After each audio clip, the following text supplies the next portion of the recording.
Yamaha's fabulous Frenchman, David Vuillemin, started off the 2002 Supercross season strong and has continued to prove he belongs at the top.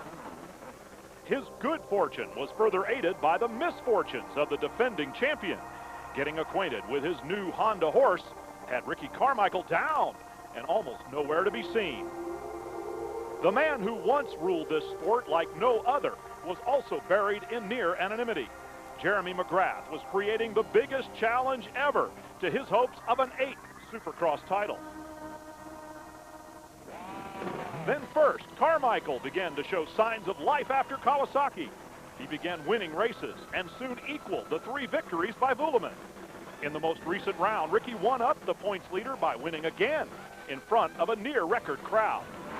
And almost simultaneously, Jeremy McGrath began to look like it was soon to be showtime again. His steady march toward the front of the field was validated by a first appearance on the podium under the same Georgia Dome lights. The second half of the Supercross season starts now, and more than the home court advantage lies with the kid from the Sunshine State. Winds of change are in the air. Take cover! Daytona Supercross is on speed.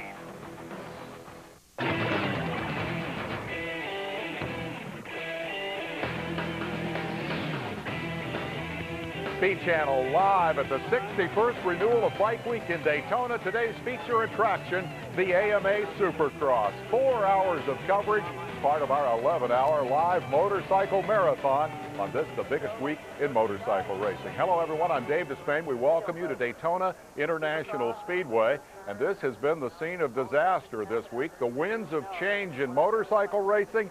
Change can come instantly at that moment of loss of control of the bike. Nicky Hayden, Matt Mladen, and Anthony Gobert, all contenders for the win tomorrow in the Daytona 200, have been injured this week. We'll update their situations later in the telecast. Now, the series leader in Supercross is confirmed as a non-starter today. David Vuillemin will be a spectator after an injury suffered in a practice crash earlier this week. That brings us back to the issue of the championship standings and the fact that Ricky Carmichael indeed does have more than the home court advantage here today. The man he seeks to beat to win his second straight crown is out for the day. Carmichael trails by 20 points. It pays 25 to win.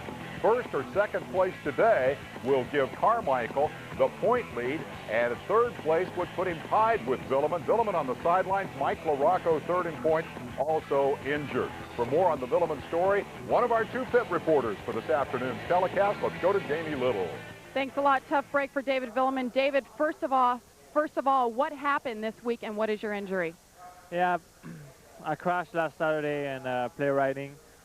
And I've injured my shoulder, but I don't know what I have because I did not get an MRI or something. So I tried to race here and try to practice, and I could not hold the bike very good. So I just decided to sit out and hopefully I'll be back next week. When can we expect you back? Hopefully next week, and if it's a serious injury, maybe not anymore this year, and that'd be really bad. But hopefully I'm going to be back next week in New Orleans. Well, there's one rider benefiting from all this. That's Ricky Carmichael. He's with Greg White. Thanks, Jamie. I am with Ricky Carmichael. Home Supercross and some good news today. How you feeling? I'm feeling good. You know, the Honda's working good. It's warm. So it's going to be a long day. You know, 20 laps at Daytona. The track is really rough. It isn't going to be a cakewalk for anybody. How's your physical conditioning for this type of temperature, being outside now in the middle of the winter? Well, being coming straight off the winter, you know, racing the Supercrosses where it's cold, it's going to be tough. You know, it's going to be a shocker. But everyone's in the same boat, and I'm in good shape. My physical condition is awesome, cardio, and being a Florida boy might give me an advantage. With Vuillemin out, do you go for the win, or do you just go for points? At this stage, you know, I want to go for the win, but I also try to look at the long picture, and that's the championship. And with him out, I just want to be up front and do the best that I can. Well, Ricky Carmichael, he's going to do the best he can. Back up to Dave Despain in the booth. Dave? One wonders if we might not come back around to the story we anticipated at the top of this season. Might Jeremy McGrath stand in Carmichael's way today? 125 riders are on the line. Heat race action coming to you.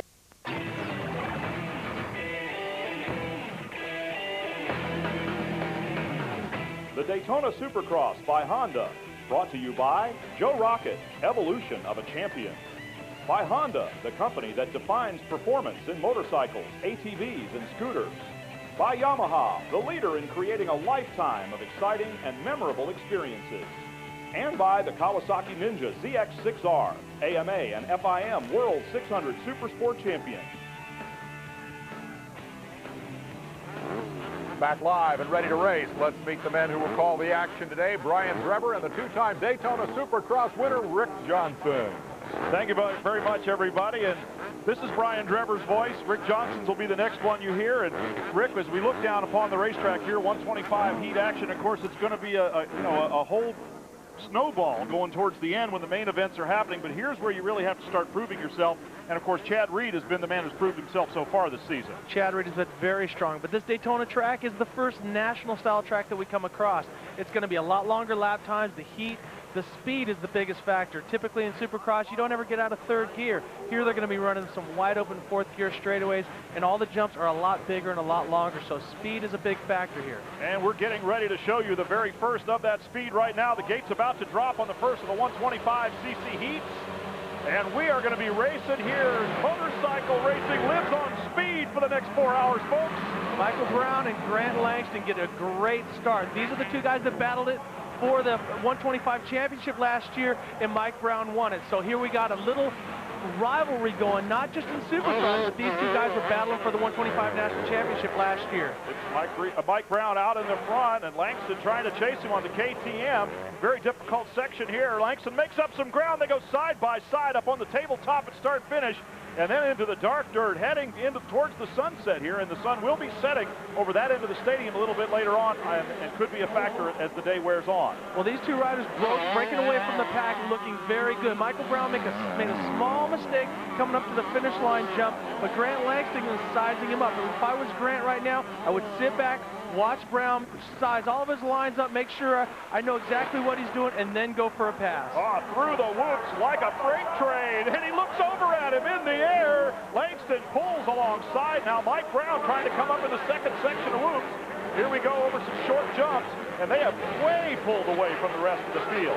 Yeah, they got a lot of breathing ground, and now Langston's got a clear track in front of him. One of the things that when a rider wants to get out in front and not size up his opponent's lines is he wants clear ground. In the sand and the dirt, as we see the riders going from section to section, we got red clay, brown dirt, white shale. So we got a lot of different varieties of ground that we're seeing, but Grant Langston looking very strong on that KTM. Everyone has said that that's probably the fastest two-stroke out there, but we are racing against four-strokes as well, and we'll see that later with Chad Reed. For the record, Tyson Hassell, another Florida rider, is running in third spot. He's distanced himself from most of the rest of the field. He's getting a little bit of a challenge, however, from the number 323 bike, Troy Adams, also out of Florida. So a lot of these Florida guys showing their prowess in this mixed soil. Yeah, definitely. The Florida riders have always had an advantage to sand. Guys like Kenny Keelan, Mark Murphy.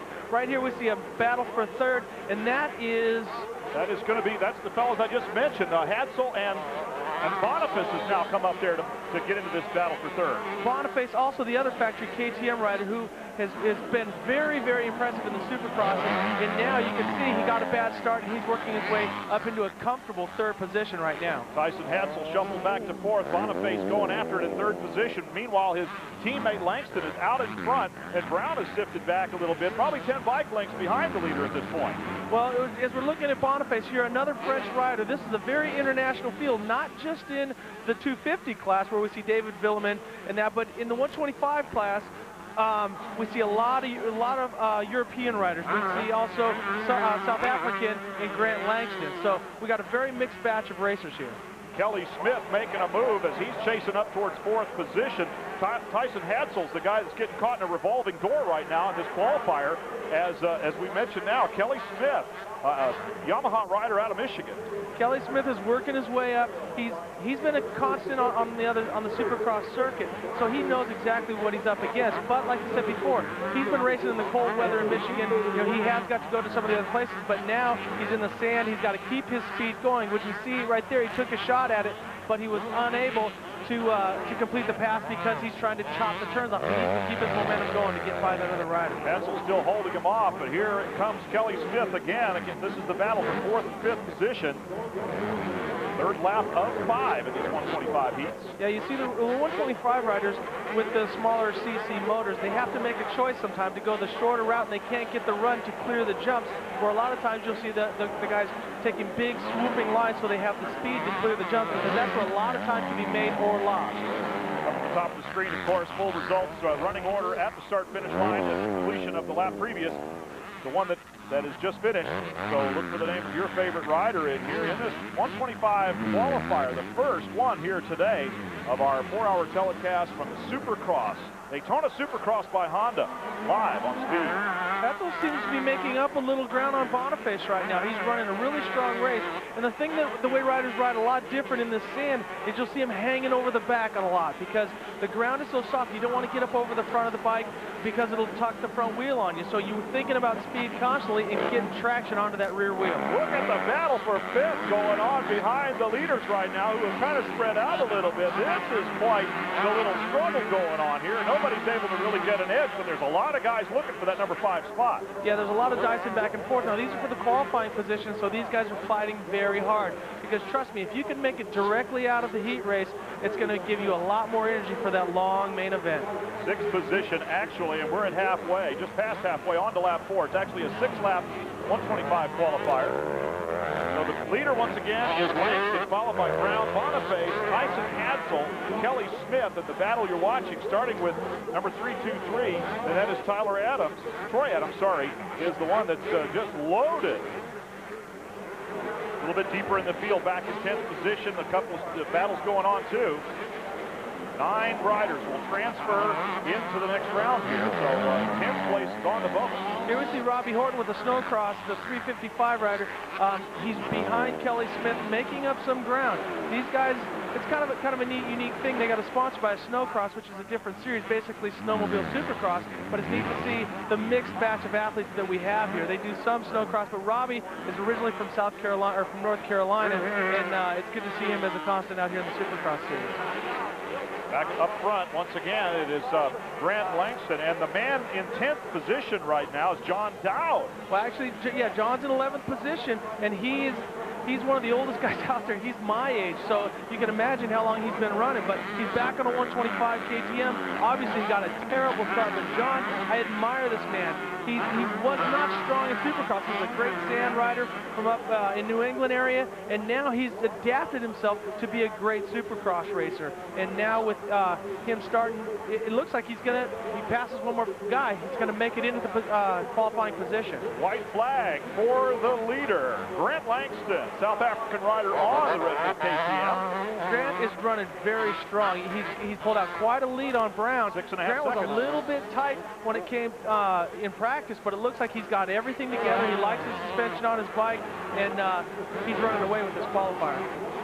White flag for the rest of the field, and the battle for the final transfer spot going on. That's, of course, probably the most interesting. Everybody in front of these guys is in.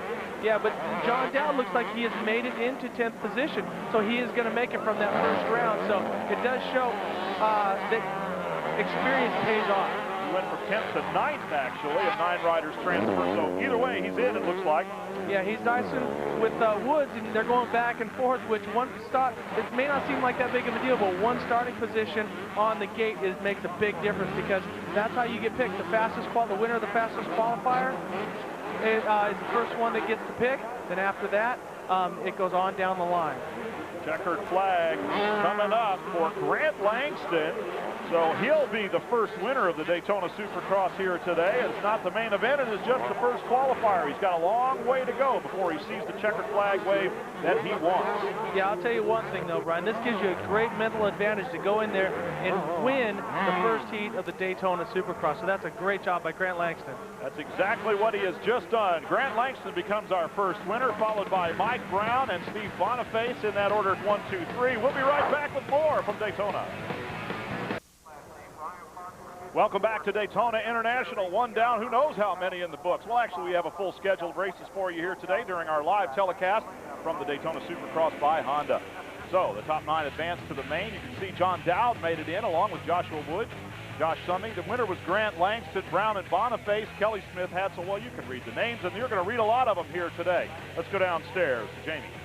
Grant, so far it hasn't been the Supercross season you'd hoped for, but you're back in your comfort zone here in Daytona.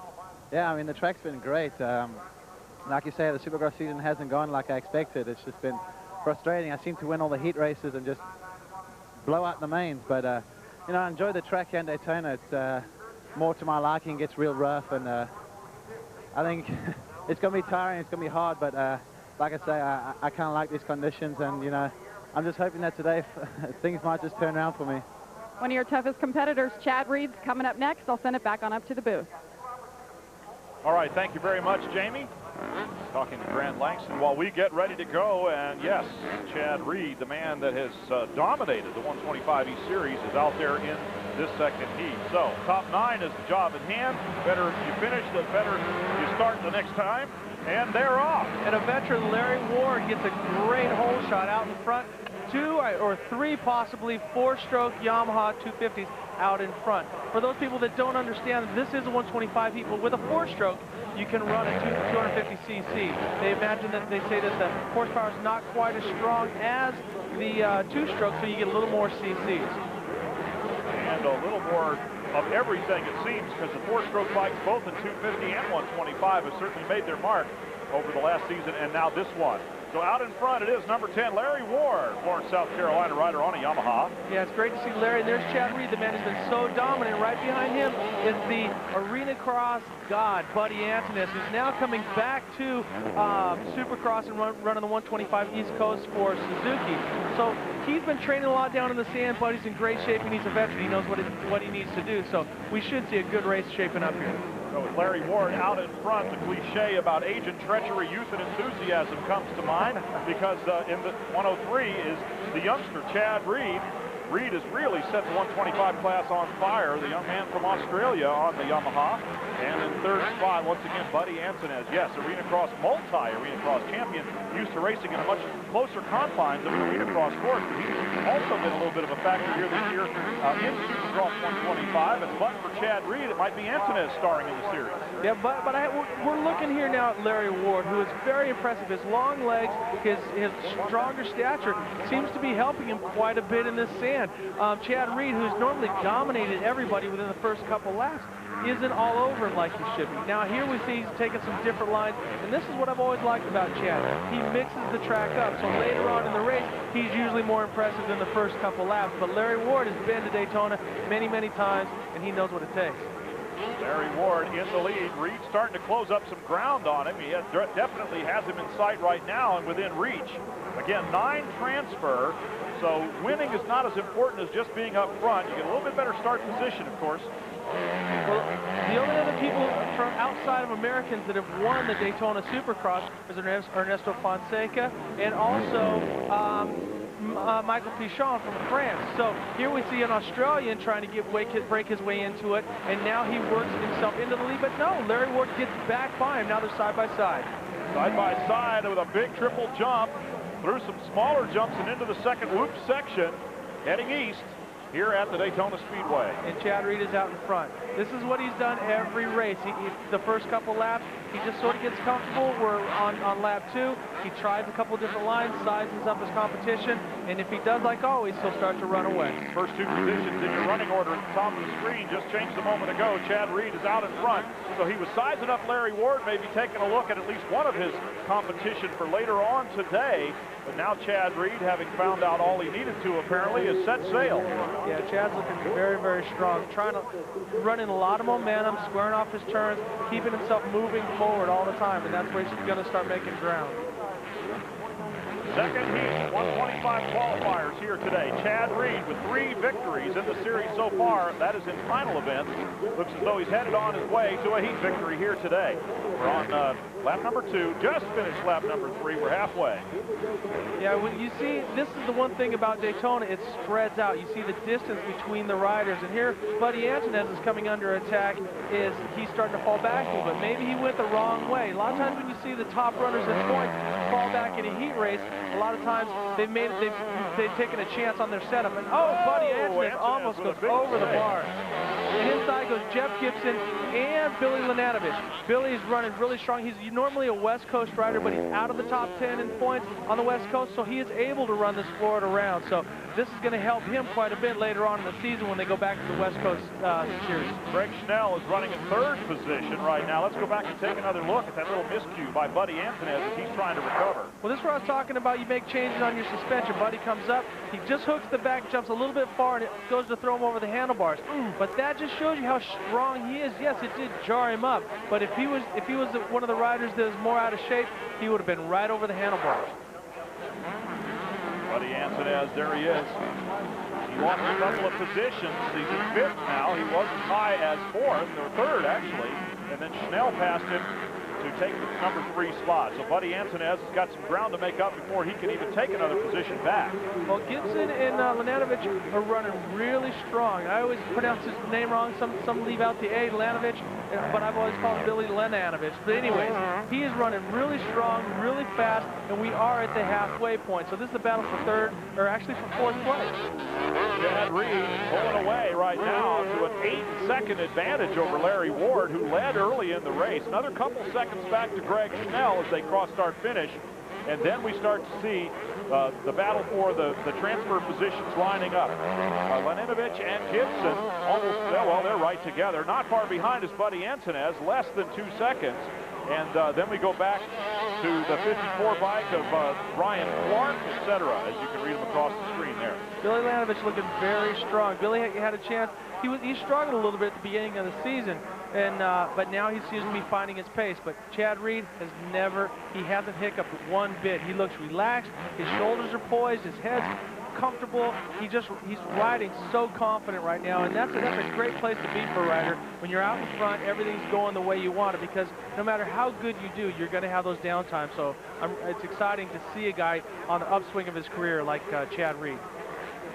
We're going to go back and take a look at how Chad Reed took the lead in this second of the 125 qualifiers. Remember, out in front, it was Larry Ward. Right, Larry Ward opens up the door just a little bit, then Chad starts to work his way down the whoops. Now, he gets himself on the back, carries a little bit more speed. It's not much, but then as we come up to the big triple here, he kind of looks over and gives him just a little bit of a crowding. So maybe to make Larry hesitate a little bit, and right there puts himself comfortably into the lead. Chad Reed out in front, and you mentioned he mixes up the track, something that in talking about is Chad Reed heads for the white flag. You talked about mixing up the track, taking a look at some different lines, and we were talking before the start of the race. You said that as the day wears on, that's going to be very important, and I expect you to get a little more into that later on. Yeah, we will. As the track starts to wear down, but here's a veteran. Greg Schnell is coming up on Larry Ward, who is the veteran, but Larry's relaxing. He knows he doesn't have a shot at the win, so he's just going to take his time. Schnell will probably make a bonsai move at him, but right now, Larry Ward's saving his energy for the main event. It is still Ward holding on to second position, and Schnell in third. Everybody else is still lined up pretty much as they were. Lanatovich in fourth position. Gibson, Antonez, Clark, Johnson, and Bearsons are the transfer riders right now. Well, Schnell's been coming from quite a ways back to catch Larry Ward. Now, if I were Schnell, yes, I would be pushing on it. Just more of a mental advantage that I'm going to keep myself moving forward, and I'm going to keep that speed and that momentum. So he has nothing to lose by this, and now Larry Ward's just going to probably just take his time. If Schnell makes a bonsai move, he'll let him have it because he knows that he's comfortable in the main event. Final lap underway, and it is much more well underway for Chad Reed as he is heading for the checkered flag right now through the final section of jumps. And he's just kind of rolling over him. There he goes, heads around the corner. It's amazing to watch somebody that's that comfortable on their motorcycle. He seems at one with it, and he's gonna be the prime guy this weekend. Checkered flag waving for Chad Reed, so he's officially the winner of heat number 2. And here's that battle for second. There goes the bonsai move, and yep. He stuffed it in there, and sure enough, Larry just let it go, no problem. But Larry's the type of rider that will keep track of that. Yeah, he'll remember, he'll make a note, and you make a note that Chad Reed, the 3-time main event winner, has just won heat qualifier number 2. We'll be right back.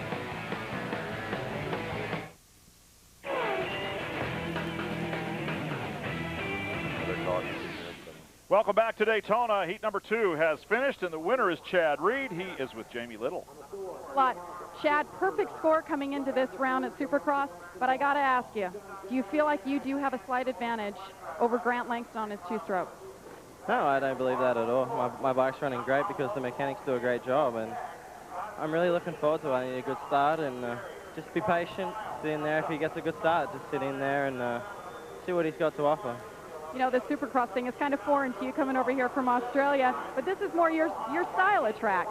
I enjoy this track. It's, you know, it's a lot like what I raced on in Europe. It has some hard sections, some sand, and some very soft kind of muddy sections. So I enjoy riding here, and all I want is coming in Daytona. There's a lot of people here, so I really want to win. All right, Chad, good luck in the main. Thank you. Send it back on up to you guys. Thanks a lot, Jamie. There you can see the results from heat number 2, 9 advancing to the main, so Americans becomes the final of those. We go down now to the 250 first main, only 5 to transfer. Our first qualifier, only 5 to transfer to the main, and this one, the stakes a little bit higher, Rick Johnson. Yeah, the strong guys to look at here are going to be Stephane Roncada, Tim Ferry, Damon Huffman, and Ernesto Fonseca. The sign is sideways, and we're ready to go.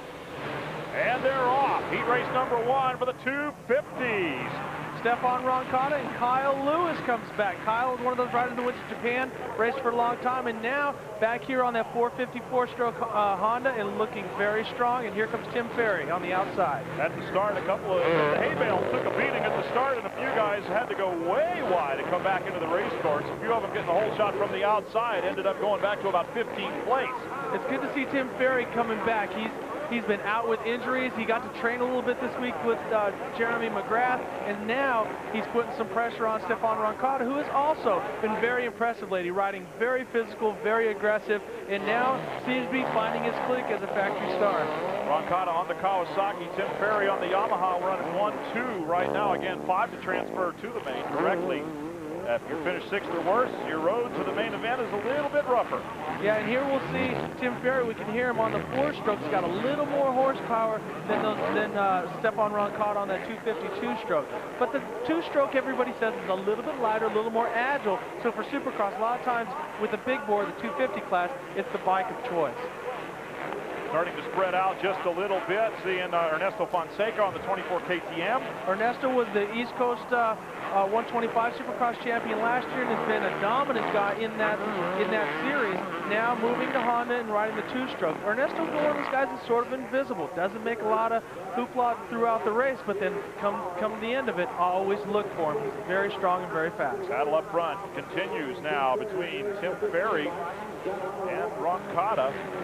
Yeah, Tim Ferry seems to be finding his own. He's moving in, he's moving out, and here he takes a shot to the inside, and he makes a block pass. Very aggressive, and Roncada has been doing that to a lot of guys this year, so look for some retaliation. Tim Ferry, your new leader now on the blue Yamaha at Largo, Florida. Let's take another look at it here as Ferry starts to try to open some distance. A block pass in the qualifier, I don't know, that sends a signal, doesn't it, RJ? Hey, man, you want to get out there, and Ferry wants him to know he's back. Ferry comes to the inside, breaks really, really hard. Roncada tries to chop it, and he misses his mark, and then Ferry gets back. It's a great drive on that 4-stroke and is able to seat hop that next double jump, and now he's into the lead. There is the number 21 of Stephane Roncada, the Kawasaki, Team Chevy Truck Kawasaki. Your leader, though. Tim Ferry starting to pull out a little bit of a lead, but that can change in any instant, just like the problem that we have with David Vuillemin getting hurt. One small mistake, because where you're flying and where you're jumping with all the different things, you come up short, anything can happen. And unlike road racing where they'll fluctuate tenths of a second, if you miss a double jump, you could drop 2 seconds a lap. So one small miscalculation on the exit of a corner, and you're in trouble. Going back to the battle for 3rd position, Ernesto Fonseca leading Kyle Lewis right now. And in 5th position, the final transfer spot, John Sebastien from Canada. Yeah, John Sebastien has been running very strong. He's on that 4-stroke. But like I said earlier about, they call him Ernie, Ernesto Fonseca. He just rides so smooth and so strong. And look, it looks almost casual the way he pulls away from riders. And coming up on the inside, number 20 is Damon Huffman, also a past prodigy of the 125 West Coast. So a lot of these guys that we're seeing now were 125 dominant riders in their time. Final transfer battle. Damon Huffman was in 6th position. They crossed start-finish line last time. Again, 5 go directly to the main. So it's very important to be in the top 5. As they cross the start-finish line, it's Ferry, Roncada, Fonseca, Lewis, and now Huffman has moved ahead of Waugh into the final transfer spot. And he seems to have a little bit of ground on John Sebastien Waugh, so he should. Now he's just going to focus on Kyle Lewis. A lot of times it's good to have a little bit of a buffer there, so if he can keep his momentum and get by Kyle, he will definitely do so. Is there a big difference between 5th and 4th in a qualifier like this, for instance? I know to win is to win, but top 5, is it all the same? No, it's not, because it's a mental advantage to myself. Anytime I could, it's like qualifying. It is a qualifier. If you can sit on the pole, why not? Or the further up front you get, the better off you will be. So as our first 250 qualifier continues, we'll take a short break. Again, the leader, Tim Ferry, will be right back to Daytona. More Supercross right after this. A battle for the lead as Roncada has come back to reassume the front position.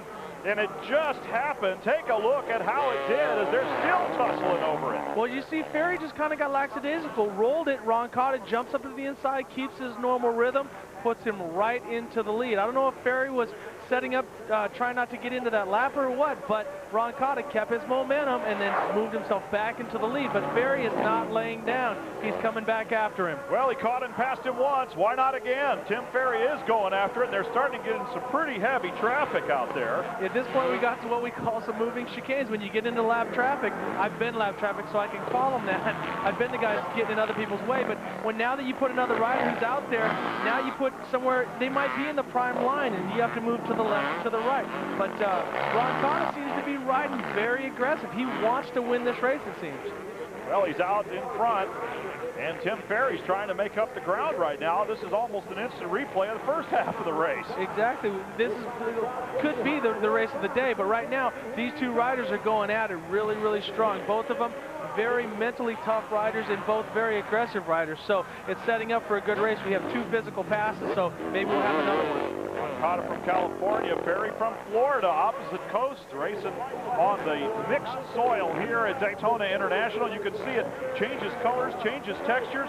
You heard Chad Reed talk about it, and there's the repass for the lead. Unbelievable. It looked like Roncada knew it was coming, just sort of opened the door. A lot of times that's the smartest way to go rather than try to crowd a rider when he has the inside, because he can pretty much knock you off the track. If you get a guy that gets you in a position where you got to let him go, sometimes it's best to. But Roncada's fallen back about 4 or 5 bike lengths. I wonder if everything's okay. Pretty impressive for Tim Ferry coming back after injury. Really only his 2nd race of the season now. And once he gets the lead back, he's really started to stretch it a little bit. And you have to wonder whether that's just Roncada kind of waving the white flag, or, as you say, if something might be wrong. Well, Timmy Ferry is a Florida guy. You can hear the crowd screaming in the background. They're happy to see their hometown boy do well. But also, this is a heat race. There's going to be a lot more racing to come. A 20-lap main event is going to be a very physical race. So later on, we'll see if Timmy's up to snuff. Roncada just kind of stalled out in one turn there. And it does seem as though he's pretty much surrendered any opportunity of winning. Fonseca still running 3rd, followed by Lewis and Huffman. Those are the transfers.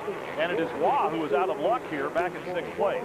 Yeah, but now is Stephane Roncada being the smarter of the two, just kicking back, saving his energy for the main event? We'll see when that main event comes. But Tim Ferry, this has got to be good for him mentally. And it's also great for his sponsors with Thor and Yamaha that he's back up front. A couple of laps to go, coming up on the white flag here shortly. The battle with 4th position here. It's Kyle Lewis and Damon Huffman. Those guys have been going back and forth, but you might see a little bit of the characteristics of the different bikes work in or against those riders. Lewis on the red 23 is on a 4-stroke 450 Honda, and Damon Huffman on the number 20 Suzuki 2-stroke is going to be able to get in and out of the tight corners a little quicker. But they also both have Ernesto Fonseca right in view. 23, Kyle Lewis. About 1.3 seconds, behind 3rd place a while ago. And here we come with a white flag, and that battle's going side by side. Damon was in a bad spot. He really couldn't push that because he was on the outside, but now he's got the inside, and he's forcing the issue. There you can see just in front of them is Ernesto Fonseca. Damon Huffman looking awful strong. Well, that was in a qualifying spot, so I think it's more for mental advantage and also starting spot. Like I said earlier in qualifying, the winner of the fastest qualifier gets first pick, and then on down the line. So if you get if you're in the fastest heat and you get up by one position, that gives you 3 better picks than the guys other than you that finish behind you. So that helps. Like you said, you got to keep pushing. And they're pushing all the way up to the back wheel just about here of Ernesto Fonseca. He may have relaxed a little bit, thinking, hey, I got this one in the bag. I'll just settle down for 3rd position. Your leader, however, number 15, Tim Ferry, certainly has it in the bag as he's starting to look around a little bit, maybe celebrate for some of his hometown fans, or home state anyway, a little further south. Tim Ferry out in front. In 2nd position is Stephane Roncada. Fonseca 3rd, might be overtaken by that battle for 4th and 5th between Huffman and Lewis. Well, they're back quite a ways. Ernesto knows that he's got some room, but one of the things that Tim Ferry should have been thinking of, if he had the fastest heat, he could get first pick on the gate. So I disagree with him relaxing, but you know, he is just getting back into it, so maybe he needs to save that energy. 4th position, Kyle Lewis still holding the advantage right now as he heads towards the finish line. It appears as though they'll cross the line the way they did last time. Ferry, Roncada, Fonseca, Huffman, and Lewis are in. More when we come back. Top 5 from each of 3 heats advance to the main event. So the top 5 names on the list before you are the ones who are already safely in. Ferry, Roncada, Fonseca, Lewis, and Huffman, as we mentioned when we went to commercial. Heat number 2. Look at the crowd in the stands here. They have poured in, and this is the action from heat number 1 that they saw.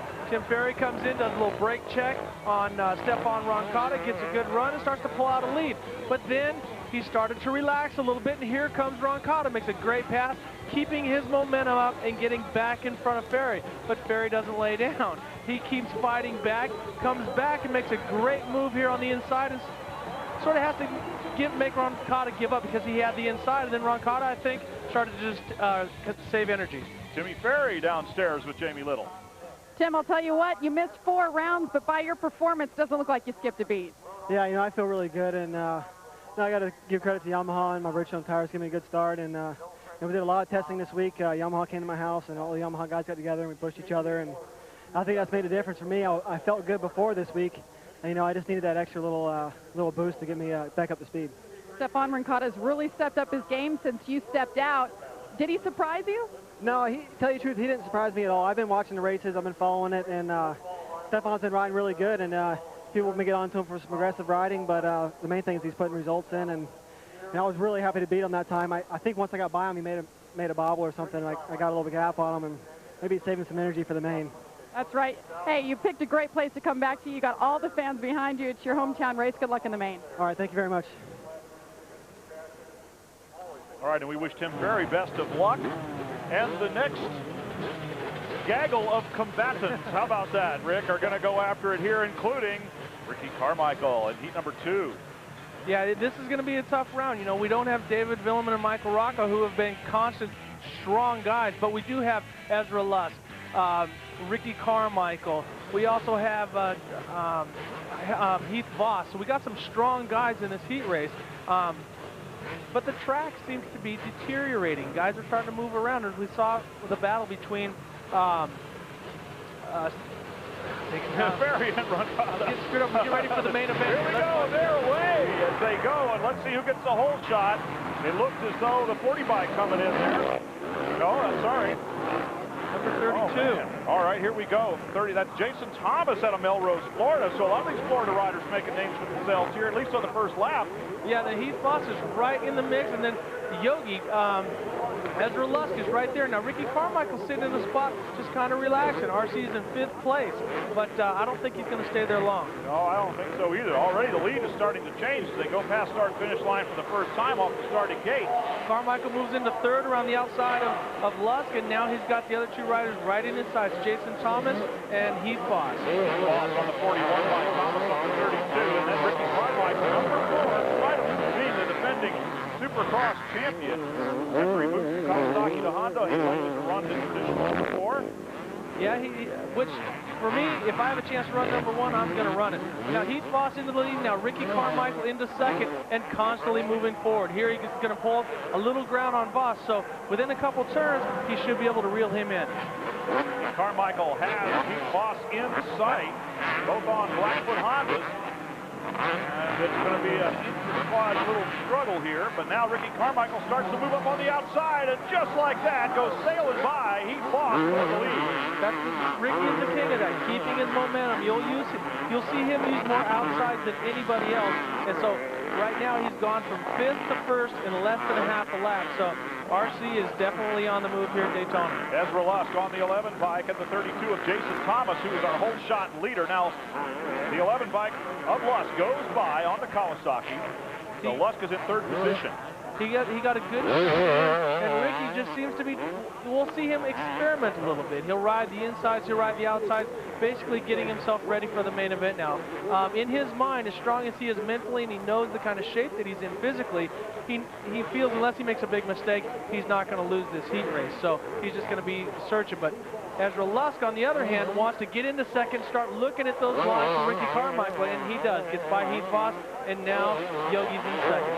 Ezra Lusk moving into 2nd position. Heath Voss 3rd. Again, 5 transferred to the main. Ricky Carmichael is all, well, get out your crayons and color and gone. I've used that expression before. But once he took the lead, he has just set sail. He's probably got a 50-yard advantage on the battle for 2nd position that you're watching right now between Ezra Lusk and Heath Voss. Well, Ezra Lusk and Ricky Carmichael, people that don't know the sport real well, swapped rides basically. Carmichael was at Kawasaki last year and Lusk was at Honda. They obviously did the switch. Now you see RC, Ricky Carmichael on the red Honda and Ezra Lusk on the green Kawasaki. So it's good to see Lusk getting into his groove. He's always been fast, always been impressive, but it seems like it's taken him just a little bit longer to get used to that Kawasaki. Now at home, in case you were just running back from the fridge and you think that Ricky Carmichael got the whole shot and he's sailing on, take a look at how the race started for him. Yeah, he got pinched off, but he salvaged a great start. The way it opened up for him, he got pretty lucky because he was squeezed completely out on that first turn, but the second turn, he has to work his way around, gets beat up, gets banged around, and that's the one thing about motocross, coming into a first turn, it's you against 30 other guys, and there's no give and take. You know, I can imagine you doing that, but I cannot imagine me doing that. It's one of the hairiest things. One of the greatest riders of all time, Bob Hanna, feared starts. He was openly saying, man, I hate the first turn because you can't control a pack. And a lot of times you get guys, 40 immature boys wanting to be the first one to the first turn. It gets pretty dirty in there. As you saw, our champion got beat around a little bit. But now Ricky Carmichael out in front, making a little goggle adjustment in the air there. And oh, that is not going to be good news at all for Carmichael. He may have lost concentration for just a moment, and now with the yellow flags waving, he's down. Brian, you made a good point that he adjusted his goggles. Now, when he was working his way back up, he might have got some sand in his goggles, but he has such a big lead that he gets back up and he's still in the lead. The crowd is going nuts. Unbelievable. But it was a very good point that you said that he readjusted his goggles. In the sand, sometimes you get sand in your eyes, and then you don't have a chance to clear it out. Maybe he's blinking, missed his line, and he went off. But it looked like it was basically a safe crash. He didn't hit the ground real hard. Here it is again. While there was a great battle going on behind him, they didn't have any idea that Ricky Carmichael went down. Well, it was those edges that caught him. He was off just a little bit. His body was leading to the inside, and his bike moved to the outside. Now, as we take another look at it, he gets off ground a little bit, and he's off the back. Now watch sideways, boom, and then down he goes. That could have stretched his hamstring a little bit, maybe got his knee a little bit. I know he wears knee braces, so his knees are probably safe, but all in all, looked like a pretty soft hit. Never lost the lead. He had a 13-second advantage when he went by. And so the battle behind him between Voss and Lusk never materialized, never took advantage of Carmichael's misfortune. Yeah, never had a chance to. That's one of the things. My mechanic, Brian Lunnis, who now, unfortunately for him, works for Bobby Labonte in Winston Cup Racing, used to say, run and hide. If they can't see you, they can't come get you. And that's what Ricky Carmichael's doing. While we were watching Ricky Carmichael's misfortune, another Honda rider, Heath Voss, had a little bit of a wild ride. Take a look. Never got to see this, but you can see he just tips the top of the jump, gets the speed off the pegs, can't control it, then he's gone. Hard flip, but he got... You've done gymnastics, Brian. What would you give him on that landing? That was an unbelievable... I know, he had a pretty nice, he had a decent mount, but the dismount got a little ugly. Here's Ricky Carmichael out in front, and it looks like he's well on his way. Barring any further miscues, he'll be in the main easily.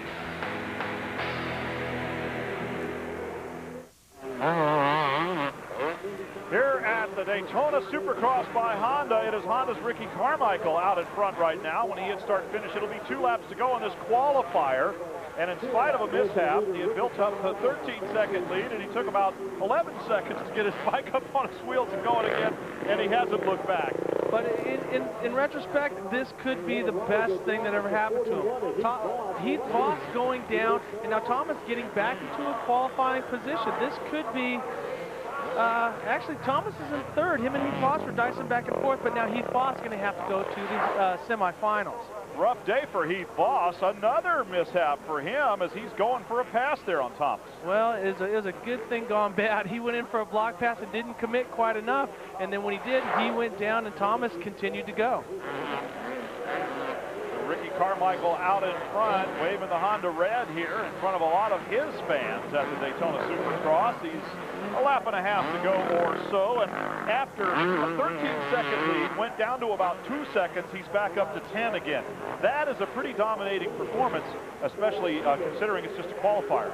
Yes, it is. But our season, Carmichael's in the kind of shape where he can run it as hard as he wants all day. He puts himself in that kind of shape.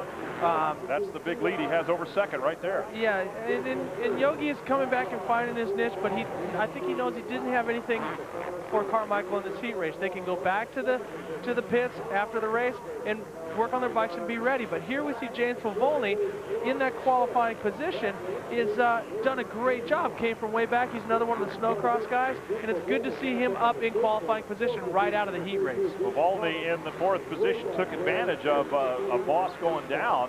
White flag lap coming up for Ricky Carmichael. And he is on the final lap now. In second place just crosses the line. Ezra Lusk, Yogi's across pretty safely. 13 seconds behind RC. And then we go to the 32 bike of Thomas, Jason Thomas, Melrose, Florida rider, of course. So and he's got a little bit of a struggle going on there. Yeah, him and Favoni going back and forth, and they're in qualifying position. So if I was them, I would just sort of relax. I would want to get into the main event because both of these guys typically have had to go to the semis or the last chance to make it into the main event. So with them, I would just sort of relax, say we're here, you know, let's get into the main event, then we'll struggle. Fastest lap of the day by Ricky Carmichael, minute 29 seconds and change. But for Heath Voss, he's probably back there taking inventory, doing damage control. Yes, he's going to go directly to the main. He's pretty safely in 5th position, has about a 9-second lead over the 73 bike back behind him, Damian Plott. So he's probably just checking himself out, trying to figure out, oh man, how did that go so bad? Yeah, he has to do a little mental check there, but now we're watching our Ricky Carmichael again. It looks like he's picked up the pace. Maybe they put it back on the board for him to remember to go for the fastest heat race. So Ricky is trying a lot of the different lines, but he has picked up his intensity. And also, you got to think about this for the main event. 20 laps, 30 seconds per lap. It's going to make it a 10-minute longer moto. And the checker flag, Ricky Carmichael, in great fashion. Unbelievable. Well, he did a 129 was his best lap. His last lap was a 132, so he didn't really alter it very much. And Ricky Carmichael with a commanding performance in spite of an unexpected curtain call there in the middle of the track for the fans. They got a chance to see him pick it up. Let's go downstairs to Jamie Little. Thanks a lot. Ricky, I'll tell you, that was quite the dismount. What happened? I just made a mistake and crashed, and luckily I was able to remount and get back up there and win the heat. You know, I feel good for the main, and that's the main thing. I'll tell you what, if you ride the way that you did just now in the main event, minus David Vuillemin, this could be the prelude to your 2nd Supercross championship. You know, it's a long ways to go. I would like to think so. It's a shame what happened to David, but I just need to put my head down, and whatever happens, happens. Just need to try to keep winning races. Hey, Ricky, you feel all right? Nothing happened in that crash? No, everything's good. Just ready to go back, drink some water, and get ready for the main. All right, we'll see you then. I'll send it back out and up to you guys. Yeah, as we look at that crash, it was just a little bit of a brain hiccup. And this is going to be the best thing for Ricky Carmichael because up to this point, he had to race to beat David Vuillemin. Now David Vuillemin is gone. Now Carmichael knows I have to race the track to win this championship, not, you know, he's not racing the ghost, he's racing the physical dirt. Here are the top 5 that are going to the main. Heath Voss had kind of a rough day, a little bit rougher than Carmichael's. Otherwise, Lusk, Favoni, and Thomas all stayed on their wheels, and they will go to the main event coming up a little bit later. Make that a lot later. We still got more to come.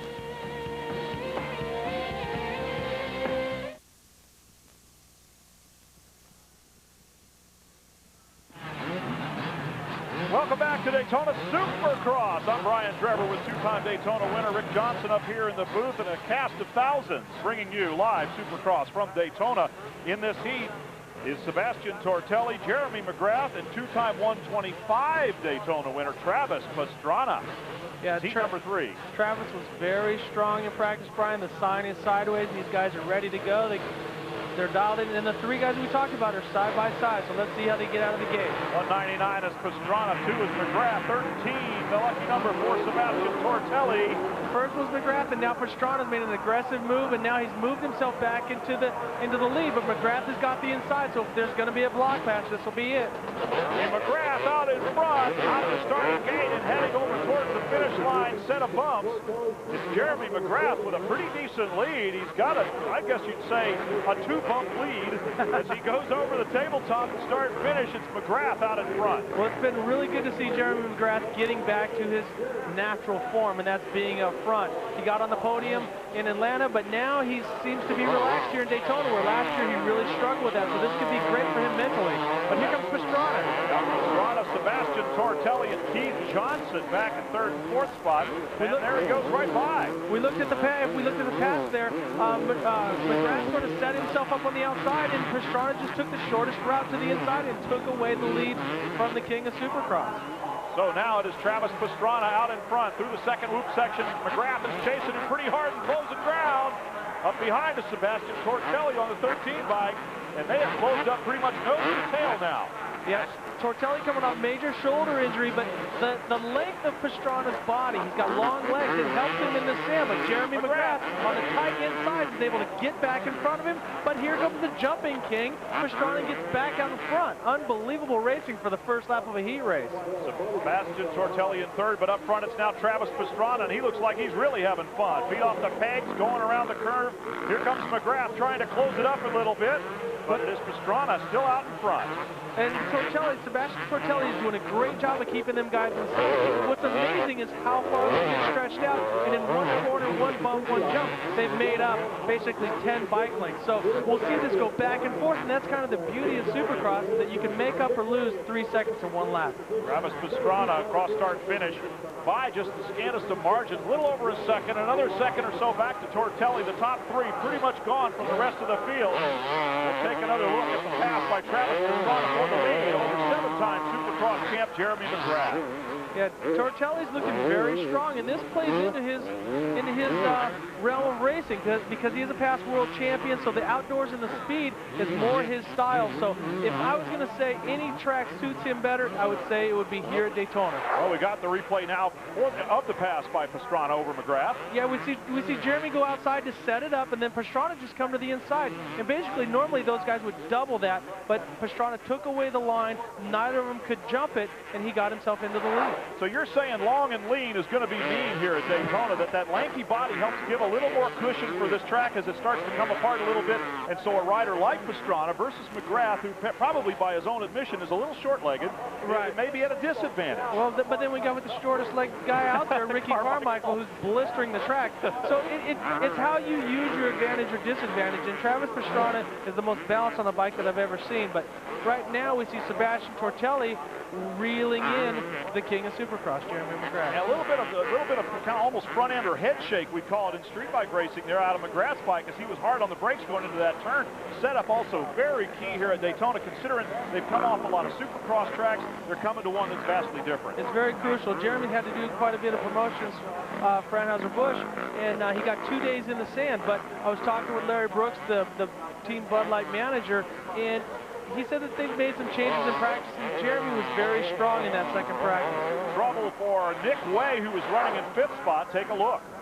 I didn't get to see what happened, but it looks like he just loses the front wheel, almost identical to what happened to Ricky Carmichael. And that's where I was talking about the track deteriorating, and you get the grooves in the sand and the shell dirt. And what happens is you get offline just a little bit, it grabs that front edge of the knob and pulls you down. It did it to Carmichael in the soft sand, and now to Nick Way in the shell. And when I say by the shell, I mean in this white shelly dirt. Sebastien Tortelli hanging tough with Jeremy McGrath, although McGrath in the last few turns has really shown some style and pulled out a bit more of an advantage. By the way, the mishap of the way was a gift to Isaiah Johnson, who now moves into the 5th and final transfer spot. Well, Jeremy's been struggling this year with a little bit of arm pump. He changed his training program and his whole lifestyle completely after last year. He felt if I could pick it up just a little bit, he would have what it'd take to beat Carmichael. He went way the other route. Unbelievable cardiovascular, and I think it might have hurt him just a little bit. Inside 5 laps to go in this 3rd and final qualifier. We'll be back to finish it up here at Daytona. Supercross live on Speed.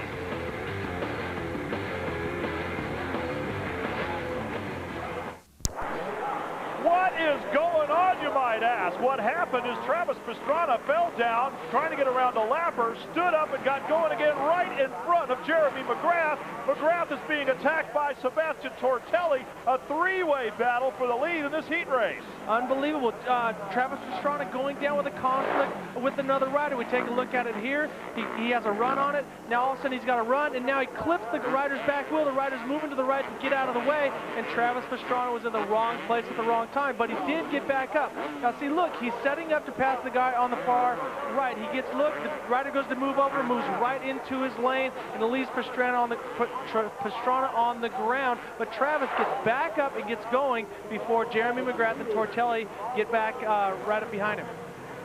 He may have some mud in his eyes there, some dirt on his face or in his goggles perhaps. Pastrana still leading. For the record, it was rider number 150, Scott Metz there, who was doing the best he could to stay out of the way. And it is Tortelli has moved past McGrath into 2nd position out there on the racetrack. There you can see the 13 bike.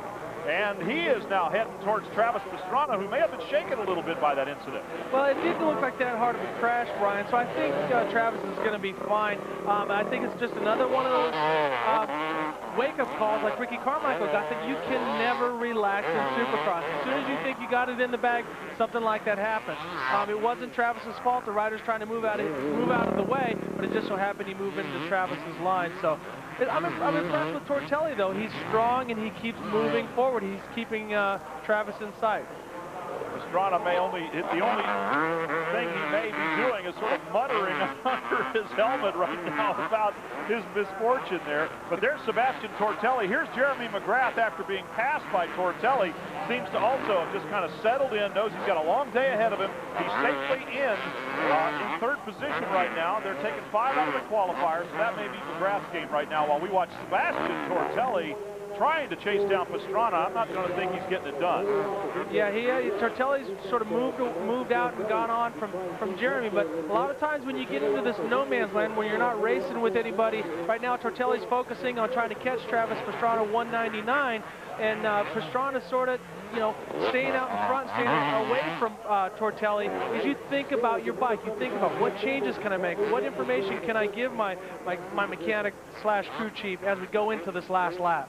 White flag lap for the leader. And by the way, in case you think Ricky Carmichael's lap of 129 was impressive, this young man, Travis Pastrana, just tracked a 128. You know, they'll be looking at those sheets, those timing sheets back in the trailers going, okay, Ricky Carmichael, we got a little something for you. But then the question is, who crashed and got up quicker, Pastrana or Ricky Carmichael? So both of them have factors here, but both of them are running very, very strong. And now it seems that Pastrana has pulled out a little bit from Tortelli, but once again, props to Tortelli. He's strong. He's coming back after a real tough shoulder injury, so it's good to see him out there. Okay, note to self, write down a 128 is trumped by a 129 if you get up quicker after your crash. That's right. You have to figure that in there.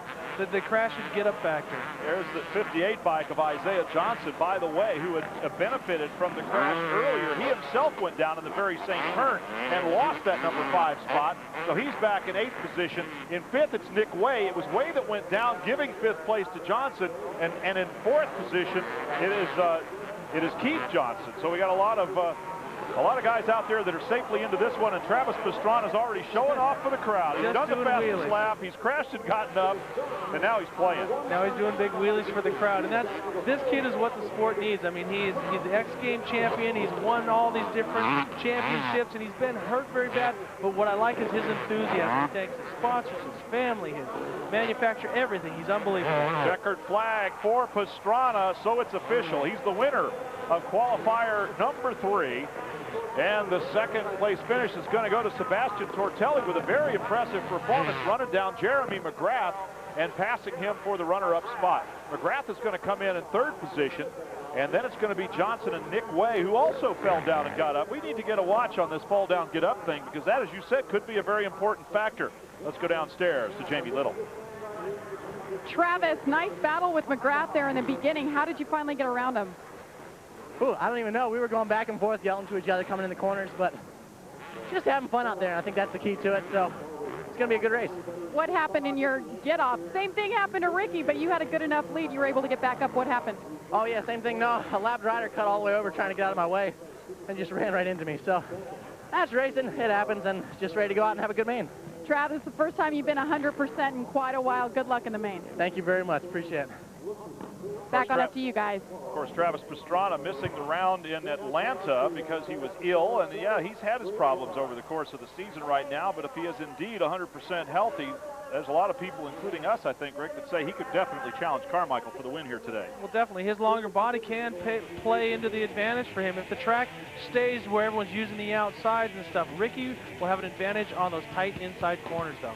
Top 5 go to the main. The rest of these men you'll see a little bit later on. We've got semis, last chance, and a lot more Supercross action coming up from Daytona, live on Speed. No one gets you closer.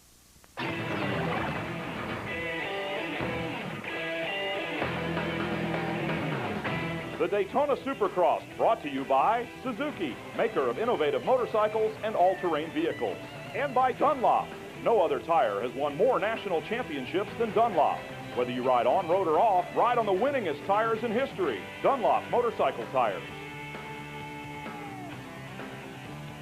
Welcome back to Daytona Supercross by Honda. We've got a great crowd on hand, perfect weather conditions outside.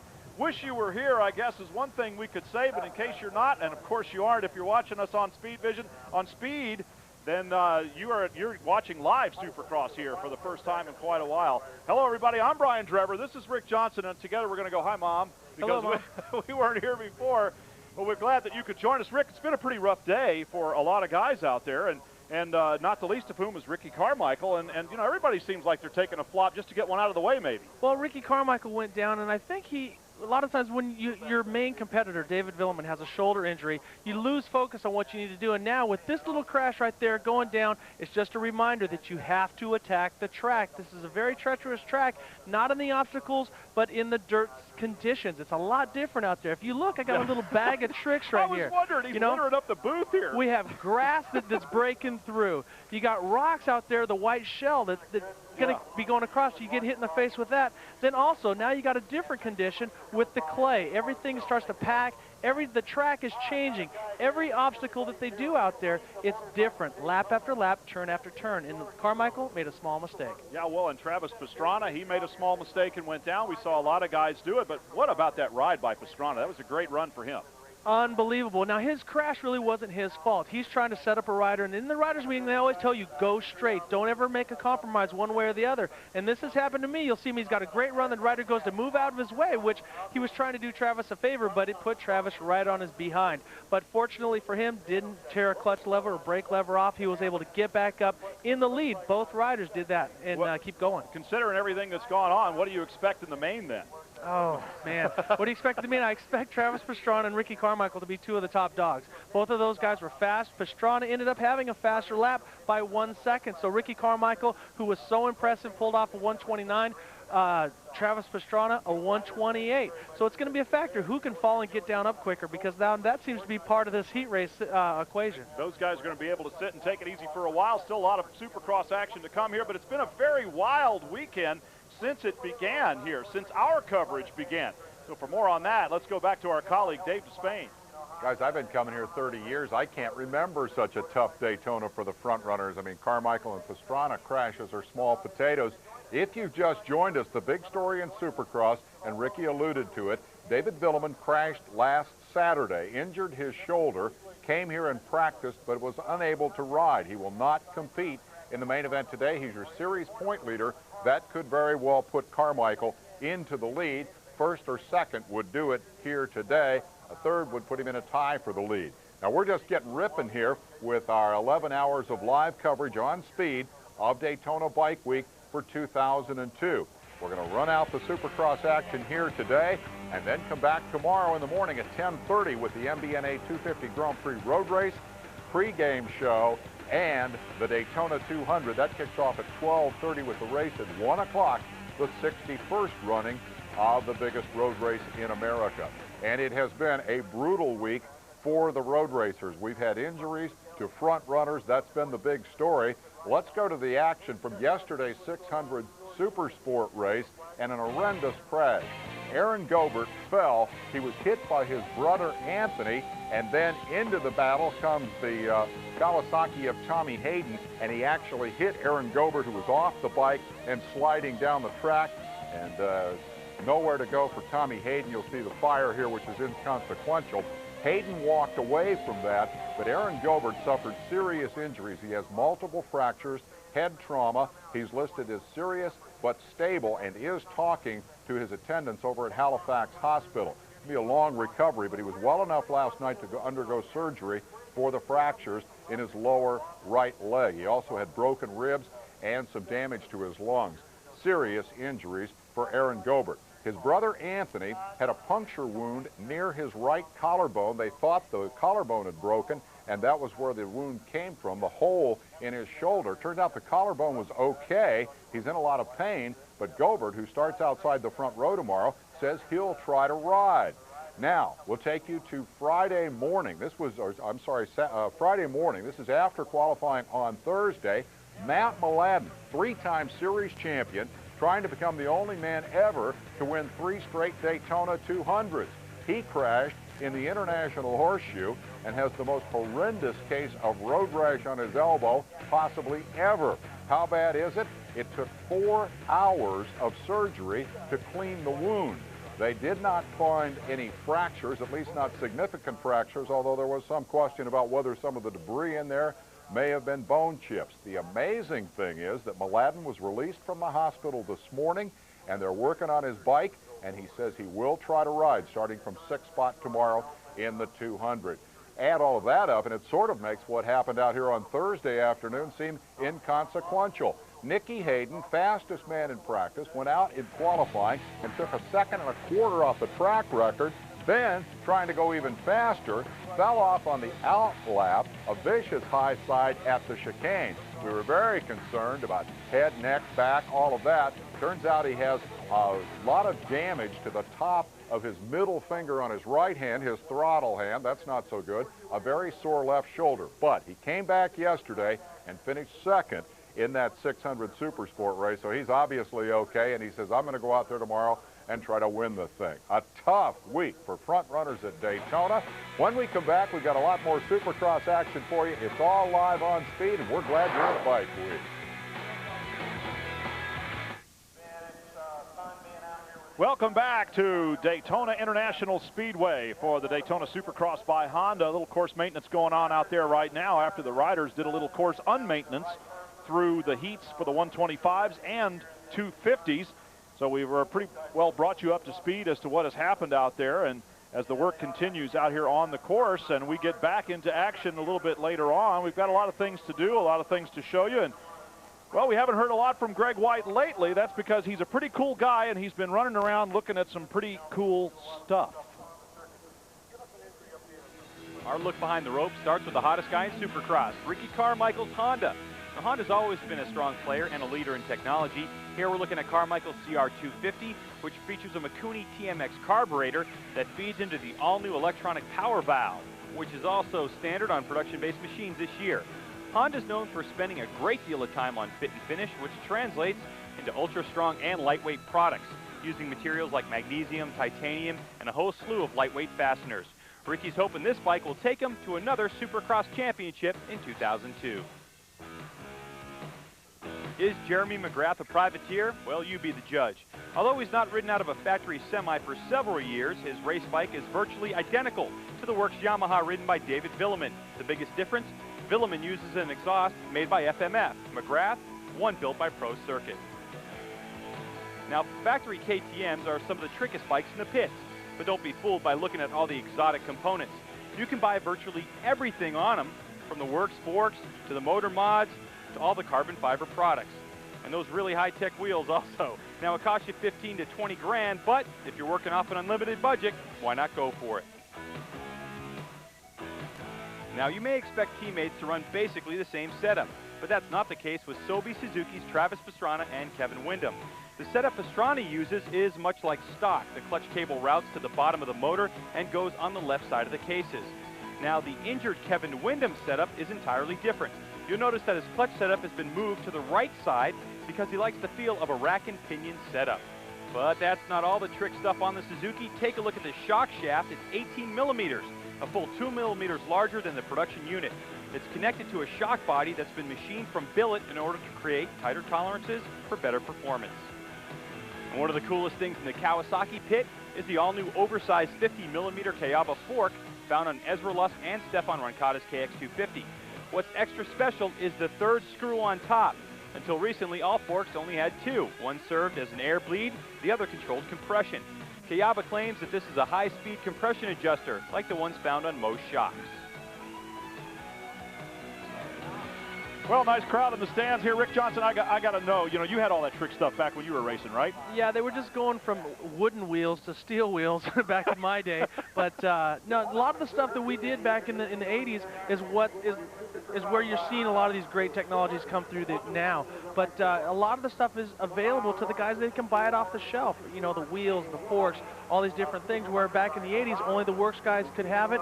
Now the privateers, if they have the budget, just like Greg said, you can go out and buy it. Bikes are coming back out on the racetrack. We got a 125 last chance qualifier getting ready to go here, so you can see that after the course workers maintain the course, now the riders are going to go out there and do their own little bit of course maintenance. What's it like starting out on the grass like this and then going into the whole mixed bag of dirt and stuff we've got? Well, we got the grass that as soon as it goes away, it's all sand underneath. So you see the riders back there and the mechanics packing that surface in, getting it as level as they can so they can go and get a good jump off the gate. But if you notice, they do not go in front of the gate because the rules state that you can work behind it, and also no tools. You don't see any shovels, picks, screwdrivers, or anything like that, or starting devices.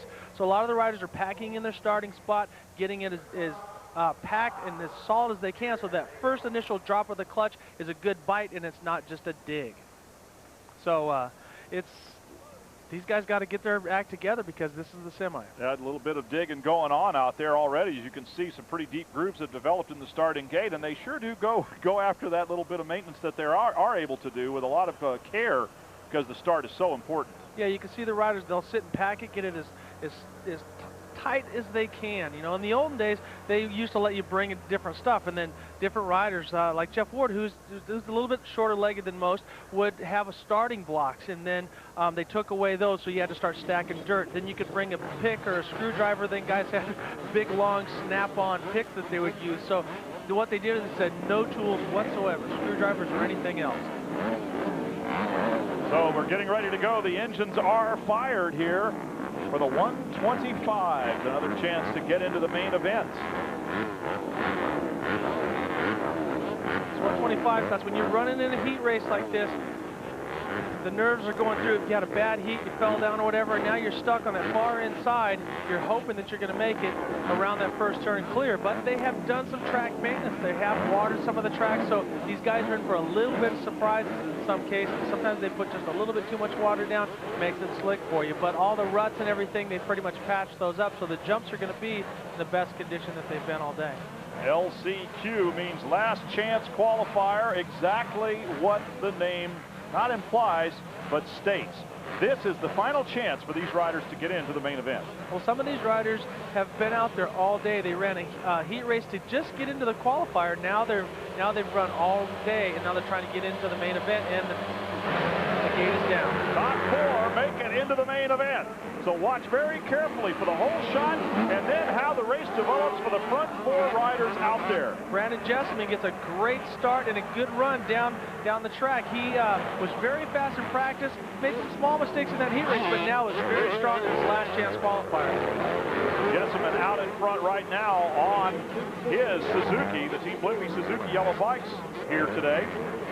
Jessamine was one of those mini bike prodigies that everybody just raved about. And now he seems to be just finding his way in the bigger bikes on the 125. So we look for big things from him. In second position as they cross-start finish with Johnny Marley out of Oklahoma on a Honda. But things are going to shuffle pretty well behind him. Then we see the 333 Turbo Reef, who is from Escondido, Suzuki, is really putting on a good ride. You know, he's trying to break into this American market and do a good job. So this, if he runs solid and gets up there, it'll be good for him to make it into that main. And the fourth rider as they cross-start finish was number 255, Chase Reed, and that's almost a battle cry in 125 East Racing at least. Yeah, but it's not, there's no relation there. So Marley and Wolf are going back and forth. And these guys, the fangs will come out when it comes down to qualifying out of the last chance, because the prize money from fourth in the the top five in the last chance qualifier versus last main event is a big difference. And some of these guys are driving out of the back of their van, so they need all that money that they can get. So they will fight, and it will get dirty getting into that main. Jessamine out front in the top three, pretty close together. Jessamine trying to escape and get away from the rest of them out there right now. Jessamine very strong, building up about a 3-second lead as we can see him there over Turbo Reef, who is kind of settling in. But Johnny Marley in third is keeping tabs on him, but Reef is getting a little bit away from him. Tasted on the jump right there. We've got side-by-side racing among the leaders. Second and third place. This is all scrambled up right now. They have just completed the first full lap of the race course. Jessamine in front, Turbo Reed second. Then it is Reed and Marley. So the same four riders are still in all the transfer spots, but they seem to be shuffling around a little bit. Yeah, but if they relax too much, Andrew Short is right on their tail, and he's going to push his way up there. So you cannot relax in the last chance qualifiers. We've seen it happen to the track bit a lot of the riders. Isaiah Johnson, Ricky Carmichael, Nick Way, all these guys. So if you relax, you're going to go from qualifying to putting your bike on the trailer. So they're going to try to stay up, and right there, Andrew Short goes from 5th to 3rd. Unbelievable pass on one section of look. So the number 69 bike of Andrew Short, Colorado Springs rider on a Suzuki, front and center on your screen right now. He has come up from the back of the field to put himself into the main event. Andrew pulling away, getting a good little run on those guys coming out of the corner, and now he just needs to stay focused and focus on what's in front of him and keep his momentum going. Now I seem to recall meeting Mr. Short a while ago when we were standing down there at trackside, and he came off and almost joined us as we were just kind of watching practice. Yeah, in practice, I know you guys won't see this, but he had a pretty hard crash, and his bike ended up out on pit road, basically where Earnhardt and all the great NASCAR guys do their pit stops. But it looks like he's got his bike and his body straightened out, and he looks good out on the track. He's opening up some ground. Jessamine has really opened up a pretty big lead on the rest of the field. 6.3 seconds as he crosses the start-finish line right now. Turbo Reef a couple of seconds ahead of Short, and then it's Marley in the final transfer spot. He's got about a 3-second cushion over Reed at 5th, so apparently our top four, barring mishap, and as soon as I say that, we'll have one. Oh yeah, well we've seen two of the greatest guys out there, out in front by themselves, get caught up in either another rider or having the track jump up and bite them. And that's one of the things with this track, you can never relax. I keep saying it over and over, and it sounds redundant, but trust me, when you're out there trying to go fast and the bike's wanting to jump side to side, it's like a NASCAR guy getting stuck in the traffic and the wind's buffeting him. This sand wants to throw you all over the track. Johnny Marley in the 901 bike, the final transfer spot. Short there on the 69 in 3rd position. Up front it's Reed and Jessamine, as we mentioned, and this is the last chance qualifier, top 4 to transfer to the main. Short and Marley's got a pretty good distance on 5th place, so if they just relax, I would start to save some energy. If I knew where my competition was behind me, I'd start to save some energy for that main, because I think these guys had to run the early show to get into the qualifiers, so they've been working all day long. 2 laps remain in this one for them, and it'll be the white flag when they cross start finish next time. start to relax, save some energy, or, as you were talking about earlier, use some different lines, look for the track and see if you can't find some alternate ways around here, because now that they've done some track maintenance, it's going to be different than it was earlier today. White flag for the leader, Brandon Jessamine. Yeah, it is. And Jessamine looks like he's running around. He's relaxed. He's out in front. And he's going to, like I say, try some different lines. And that would be my advice to any rider that has any free time on a Supercross track, is try something else. You got to be careful now if you're only clearing a jump in one certain spot of a jump. You got to make sure that you don't take any chances, but I always like to know what I have, what my options are, so if I get a bad start, I can move to the inside or the outside with confidence. Brandon Jessamine, Pennsylvania rider, again on the team, Rookie Suzuki, number 28. He's your leader, has been pretty much from the start. Got a great hole shot and has parlayed that now into almost a 10-second advantage. And right there, Jessamine almost goes down. The track almost bit him again. Watch the way the bike dances from side to side. It barely ever tracks perfectly straight. In a normal Supercross where the grounds are groomed and smooth and flat, you work more just on the obstacles of the jumping. But if you notice, his front wheel's constantly getting buffeted back and forth, his back wheel's sliding, digging, it's all over the place. We'll get another look at that because it's likely to be something that we'll see again. Take another look at Brandon Jessamine a moment ago. Watch, as he comes over, as he jumps into this, bike is kicked out to the side, back and forth again. It's constant that your bike is moving, but the best way, but it could create the biggest crash, is hold that throttle down, get that rear wheel driving and pushing you forward. But a lot of times that commitment can throw you on the ground really hard. You don't want to do a big cross-up jump when it's only a little double. No, not typically, no, but sometimes it happens. Yeah, there he goes. Brandon Jessamine working his way past a couple of lap riders. He is on the final lap and takes the checkered flags. Brandon Jessamine transfers to the main along with Reed Short and Marley. More when we come back.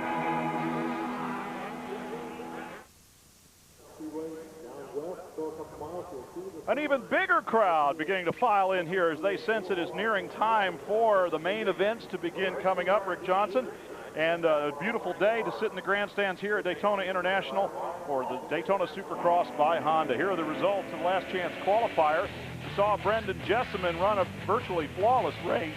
Andrew Short come up to take second position from further back. Then it's Turbo Reef and Johnny Marley. Once again, downstairs to Jamie Little with the winner. Brandon, it's your first visit to Victory Lane this year. Congratulations. Oh, thank you. Even though it's a Last Chance Qualifier, it still feels good to get my Blimpie Suzuki out front, you know, getting a win in. And I just want to go out, do the same thing in the main. This track is notorious for always changing, and you've been out here now in 2 different races. How's it holding up? Actually, 3 different races because I had to run that preliminary earlier, but it's holding up really well. My bike's working great, and the track's going to get really rough and physical for sure. It's going to be a good main. We'll see you then. Yeah, thanks a lot. All right, back up to you guys. Thank you very much. Bikes lined up for the semis in 250 Supercross. We're going to leave them parked right there just for you, so you can take a little break and come on back.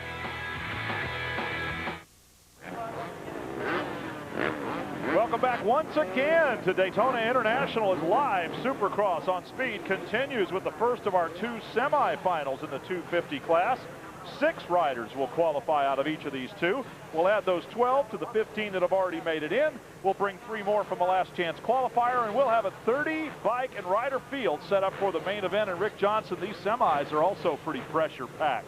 Yeah, it's always, it's nice to get the qualifying out of the way. You know, when I first started racing stock cars, you had your first round qualifying. And when you made it in there, it didn't matter if you were 21 out of the top 21, you knew that you were solidly in the field. And here we're looking at Nathan Ramsey, who's been dealing with a collarbone injury, and now he has to run the semi. He was top 5 in points before he got injured, so look for him to be a standout in this semifinal. Bikes are in gear, gates about to drop. Semi number 1 is almost underway, and now it is. So all of that start line maintenance hopefully will pay off, and it looks like Ramsey's the guy that got out in front. Ramsey and War out in front. And also Tyler Young on the Husqvarna is now making a run. He's been one of those extreme riders that has now done a great job in Supercross, and now he's got his shot when screwing up here. I'm losing my train of thought here. When Steve Lampson got hurt, that opened up a spot for him at Husqvarna. And now Tyler Evans is in this, if he stays where he's at, he's in the Daytona Supercross at the main event. Well, he's pulling away, it looks like, almost from the number 247 bike there, who's behind him, and that 247 Tyler Evans out of Canyon Lake, California on the Husqvarna. Evans with a little hiccup there, but he recovered nicely. Kevin Krein is in third position, but Tyler Evans is definitely one of the strongest jumpers out there. He's part of what they call the Metal Militia, which is a group of ragtag guys that jump extreme guys. They're pretty wild guys. Kevin Krein getting by Evans there on a triple, so that's the last place I would have thought he would have got past. Krein moves into second spot around Evans. In fourth position, it's Brian Stone on 86 bike. You'll get a glimpse of him here in a moment. Your leader, however, is Nathan Ramsey on the factory Honda. Well, one of the things is Ramsey broke his collarbone. It was only a couple weeks ago. So, you know, he's working with Jeff Spencer, who's worked with the greats of Tiger Woods, Lance Armstrong, and these guys. So if he's in the best possible shape, but you know he's got to be in pain. He's getting approached right now, your leader, by Kevin Krein. So Krein's really on the move after Ramsey got a near perfect start. It looked like he was going to pull away. I guess we didn't count on how quick Kevin Krein is. Well, I've had to deal with broken collarbones, and it's hard in this kind of track. You're constantly getting tugged on your shoulders. And now Krein's a little taller, a little stronger, maybe than Ramsey at this stage of his career. But Ramsey is showing a lot of heart to be out here and racing with that fresh of an injury. Well, maybe he got a wake-up call here now, and he does seem to be making sure he stays at least in contact. Again, the top 6 transfer, and so you've got the 89 bike of Jeremiah Israel in 5th position, and it is going to be the 40 bike of Jean-Sebastien Roy in 6th. So those are the top 6. Keep an eye on them while we watch the race here for the lead. Nathan Ramsey getting a wake-up call, just like you said, Brian, and gets back in front of Krein. Now he seems to get that momentum. You can hear that 4-stroke thump. Ramsey is the pilot that they put on the 4-stroke on the 450 Honda. He rode for Yamaha Troy last year in the 125 on a 4-stroke, so they knew he was a strong candidate. Goes down. And he drops a wheel. Maybe that's that strength, just lagging a little bit and pushes the wheel down. So one of the things back and forth between 2-strokes and 4-strokes. Brian's on a 2-stroke, Ramsey on a 4-stroke. The 4-stroke's a lot smoother power, but it feels heavier because of all the momentum of the gyro of the crank and the shaft and everything. So we'll take another look at this. Ramsey comes in, gets a good shot off the corner, but then as he goes to dip the inside, it looks like he hooks his leg on the hay bale and goes down. At least he kept the bike running. He was able to pick it up quickly and get going again. So he's still within striking distance. Again, top 6 is all that really matters as we are well into the 2nd lap here and 4 laps to go. Well, this is a great run for Krein, and a lot of times races like this can make or break a rider's career. We looked at in I think it was 1992 or 91 where Doug Henry and John Dowd went and won a Nationals in a complete quagmire, and they went on to do great things in Supercross and motocross. But Ramsey with an unbelievable Here he comes again. He's going to go around the outside. No, can't make it work. Tries to cross wheel paths and get Krein back for the lead. It didn't happen. Well, Ramsey seems to be flowing a little bit smoother, using a little bit more of the track. It looks like Krein's in a little bit of a defense mode. And now here comes Ramsey along the outside. He's got that big 450 driving down power, and he gets a run over the triple. Side by side they land.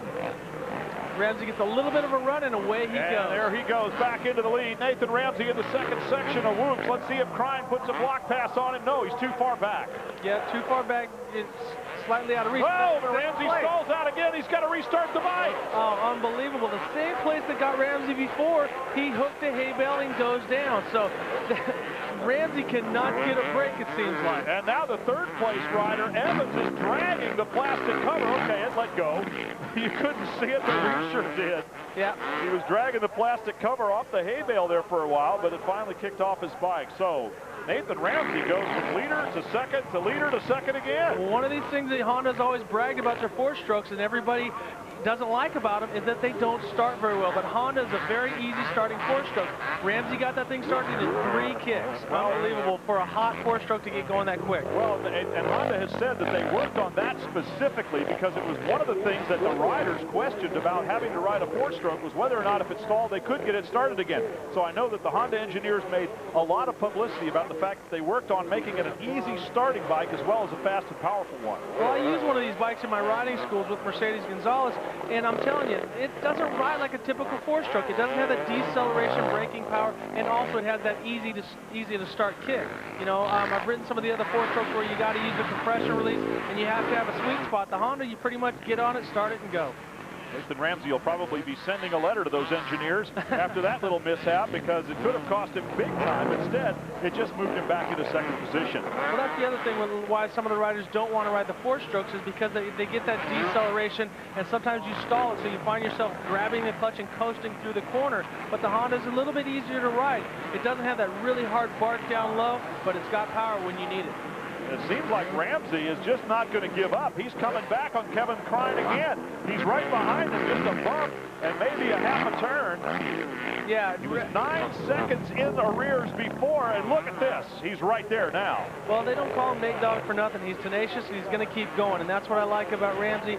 He's been one of them riders that puts his heart into his racing, and even though this is just a semi, he wants to win that race because he knows it's going to help him mentally, so he's going to keep going after it. Ramsey coming up on Crine one more time. Let's see if he goes for the pass here. Couldn't quite get close enough. Well, it doesn't get close enough, but one thing that we do have coming is lappers, and that changes everything. So if Crine is set with his laps, here Ramsey's going to have a clear shot at it going into this last lap. He's going to get him, it looks like on the outside. Yes, with a drive, he goes past Crine for the lead. Nathan Ramsey has been on the mat a couple of times and come back every time. He is once again the leader of this first semi. That's great. You know, to have him go down twice like that, not go down, but stall the bike twice, get that thing going, it says that he is determined, that he still wants to race, and his motivation is there. Because a lot of times when riders have nagging little injuries, they'll give up, and they'll just, I'll make it to the main event, and I'll worry about the rest of it there. But Ramsey's one of those guys that keeps fighting. And he has fought his way back into first position here. And as he comes into traffic now, he's got the first look at the lap riders. Well, and he's using them as a pick. A lot of times you'll see it in NASCAR happen a lot of times where a driver right before the corner will use their driver as a pick, and then it messes up their driver behind him. And Ramsey's done that as a beautiful art form to put about 10 bike lengths on Crine. Coming up on the 216 bike right now, Ross Johnston, and he just went by a little while ago. So another lap rider, he keeps coming up on him, and he comes up on him pretty quick. Hopefully what happened to Travis Pastrana won't happen to Nathan Ramsey. You've got to be careful when you come up. You just want those guys to ride a nice straight, not straight, but a consistent line, not do anything unpredictable. That is what happened to Travis Pastrana. You want them to become part of the track and not moving around, and that's what happened and not putting anything on that rider, but it was just one of those things. Coming up on the checkered flag for Nathan Ramsey, and how sweet it is after what happened to him in the semifinal to see that checker and to take the win in the semi. So Nathan Ramsey goes to the main event. More when we come back. The results of a very entertaining first semi. Entertaining for us, maybe not for Nathan Ramsey, but in any case, he comes out with the win over Kevin Crine, and you can see the rest of the names. From 7th on down, they'll have one more chance, as will the riders who finish outside of 7th in semi number 2. Downstairs, Jamie Little. How's Nathan doing? Nate Dogg, I'll tell you what, you had to earn that one. What happened? Well, you know, I had a good start, and the track was mine, but I made too many mistakes, you know, and you know, Kevin Crine was riding really good. He passed me, and I was like, come on, you got to get going. And I kind of got a little anxious. But once I smoothed out, I felt a lot better. I'm kind of glad I got to come out here in the semi because, you know, this track is really tough. And if you can find one good line, I mean, you're going to be doing better than the other guy. Nathan, you took a week off in Atlanta. Is your shoulder injury okay? Yeah, you know, I went to see my trainer, Jeff Spencer, and he put a lot of good stuff to it. And, you know, got it healed up really quick. And I mean, I feel really good. My shoulder feels great. You know, it's just a real demanding track, so it takes a lot of concentration. Missing a race, you know, my concentration is not exactly perfect, but I'm gonna go out there and put in 20 hard laps. We'll see you then. Thanks, Nathan. Back on up to you. Just in time for the riders to line up for semi number 2. Once again, 6 riders will qualify. The engines are fired, the gates are up, and we are set to go here. And well, if semi number 1, Rick Johnson, was any indication, this one could be a good one too, as we take a look at Isaiah Johnson and remember the bad luck that he had in his qualifier. Yeah, Isaiah got stuck with the I'm having a hard time here. When Nick Way went down, Johnson was able to inherit that. Now we look at him, but we're underway with race number 2. And out in front, it is Damian Plotz. Yeah, the 73 bike of Damian Plotz. Got a great start. Let's see if he can parlay that into a great race. I think it's Eddie Ray Jr. is in 3rd place. A lot of riders that we're not used to talking about because this is such a big field here in Daytona. We're qualifying 10 more riders for the main event. The purse money is bigger, so a lot goes into this. A lot of riders that haven't made it to the other shows in the previous Supercrosses are going to make it in this show here at Daytona. Second across the line, coming out of the start gate, was the number 58 of Isaiah Johnson, whom you saw in the start. And there he is in second, challenging for the lead right now. Johnson and Plotz going at it 1-2, and Isaiah Johnson pulls up on the outside through the rough section. Plotz has a problem. Plotz almost gets bit by the same part where it got Ricky Carmichael, but he got himself going, got that CR250 moving forward, and now he's back out in front of Johnson. Side by side once again, coming through the second section of whoops. Well, almost anyway. So Plotz gets into the turn first, followed closely by Johnson. And then it is the 773 bike of Eddie L. Ray Jr. out of Miami, Florida, in 3rd. Damian Plotz. Plotz got to, can relax a little bit, but only, I say very little bit, because as we've seen many times, if you relax on this track, it's going to jump up and bite you. Actually, it was Ted Campbell who moved around the 775 bike there, 773 bike of Ray a while ago. So it's the 75 of Ted Campbell, and there he is, running in 3rd position right now. Well, a lot of people, the numbers in the previous years is how you finished in the year, 1 through 100. The top 100 is how you got it. Now, the top-seeded riders, they let them stay with their numbers. So Campbell will have that number until he chooses to retire. Then they'll put it in available for somebody else. Just like Ricky Carmichael is our defending champion, he should have the number 1 plate. He has the number 4. So he's choosing to go, we're choosing to go more of a NASCAR style where people can recognize the numbers. And so the top 100, they will save their numbers. Back in 4th position is Brian Mason on a Kawasaki, but we're to the leader right now. Isaiah Johnson was able to get by when Plotz made a small mistake right before the finish line. So Isaiah Johnson now has a clear track in front of him. It can make some changes, hopefully some winning changes to make it to the main event.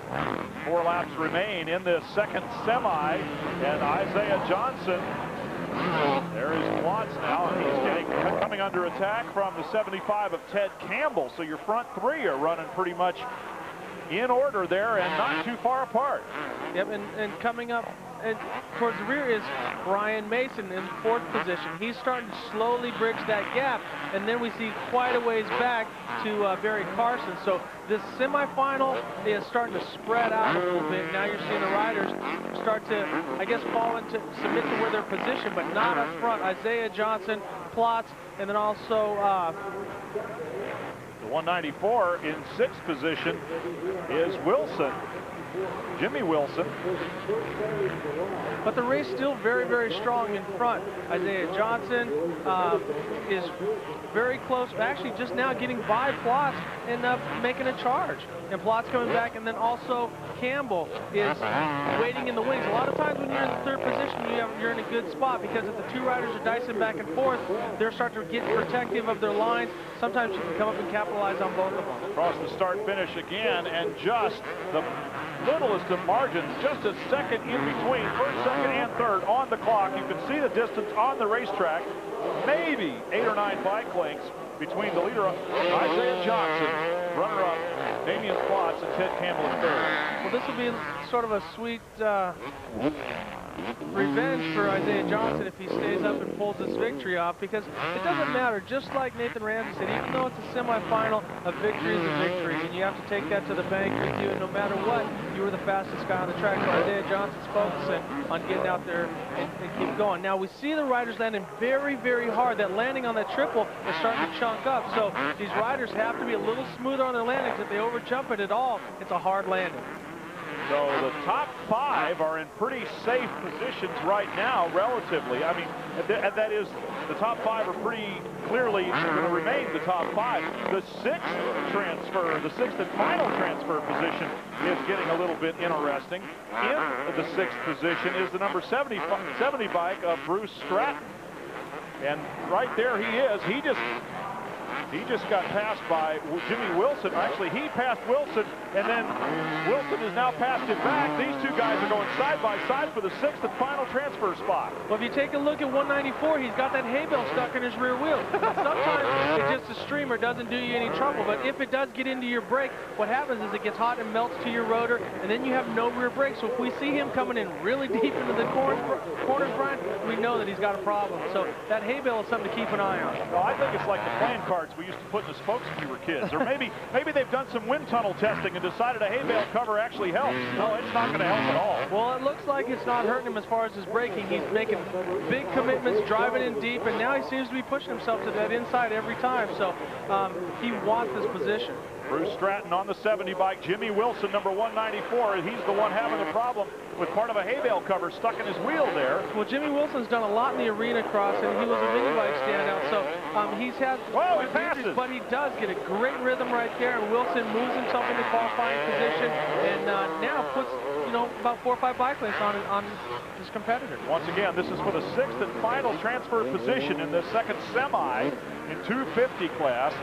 So you're looking at the number 70 of Bruce Stratton and the 194 of Jimmy Wilson, who has just made the move into 6th place. And look at that, there's that flapping hay bale cover there. Well, I've had them in my wheels, and it's been the end of my race. But I've also had them to where at the end of the race I didn't even know they were there. Sometimes they'll jump up and flap you on the boots, and it'll distract you, but it doesn't seem to be bothering Jimmy at all. That's a high horsepower pinwheel in the rear of Jimmy Wilson's bike right now.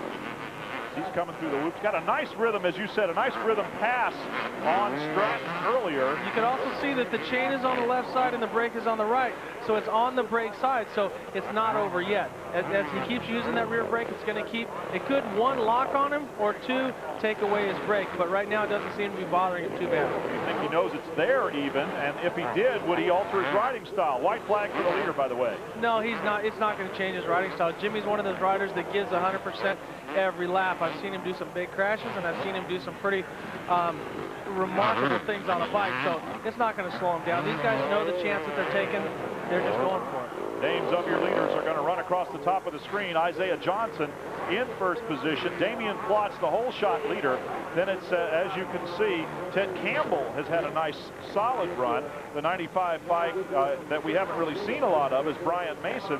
And then we've been concentrating on this final transfer position. But in case you forgot what he looked like, there's the 58 of your leader, Isaiah Johnson from Albuquerque, New Mexico, on his Pro Caliber Suzuki. And no relation to me. There's a lot of Johnsons out there. There's Keith Johnson from Connecticut. There's Keith Johnson, I think it's Isaiah's brother, from New Mexico. And then there's some old guy, Rick Johnson, that used to dabble around in this, but there's no relation to us. So, well, and then at ASA Racing, there was your buddy Jimmy Johnson, who's lately done okay for himself. And we used to always ask if you guys were related back then. No, I've known him his whole life, and that little guy qualified on the pole for the Daytona 500. I'm very proud of that, but no relation. Unless, of course, you would happen to win the lottery, or if they did, you would suddenly find a long-lost cousin, right? Yeah, I'm thinking of pulling that trump card because he used to think he was my cousin when he was in junior high. He found out it broke his heart. So now that I'm 37, I'm finding out that he's not my cousin. He's a Winston Cup star. It's breaking my heart. Revenge is sweet. Yep. And for Isaiah Johnson, redemption is going to be sweet as he is on his way to winning this second semifinal. The checkered flag waving right there. So he picked himself up off the ground and got himself a win in Daytona Supercross. A lot more when we come back.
Welcome back to Daytona, and as you can see, the grandstands are very nicely filled. Thank you very much for the Daytona Supercross by Honda.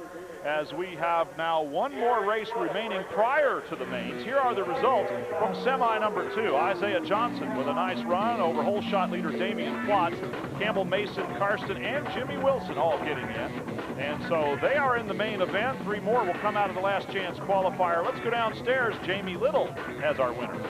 Isaiah, I'll tell you what, you've been improving every week. It finally came together for you. Yeah, I had a little trouble in my heat race. I went down over there while I was in 5th, and I just wanted to come back in that semi and put in some good laps because my heat race were a little tight. And I just want to make at least 20 good laps in the main, but if I get lapped, then it's no big deal, and I'll just keep on charging. How'd you finally get around Damian Plotz? He actually made some mistakes over on the rhythm section before the finish line, but my Bill's Pipe Pro Caliber Suzuki was working real good out there.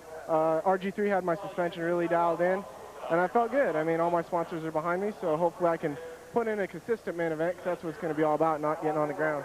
All right, Isaiah, congratulations. Great job. Thanks. I'd also like to thank Pro Caliber, Sunstar Sprockets, everyone else for helping me out, Pro Grip, and MR2 helmets, just everyone doing a great job, and my dad for helping me out with my mechanic.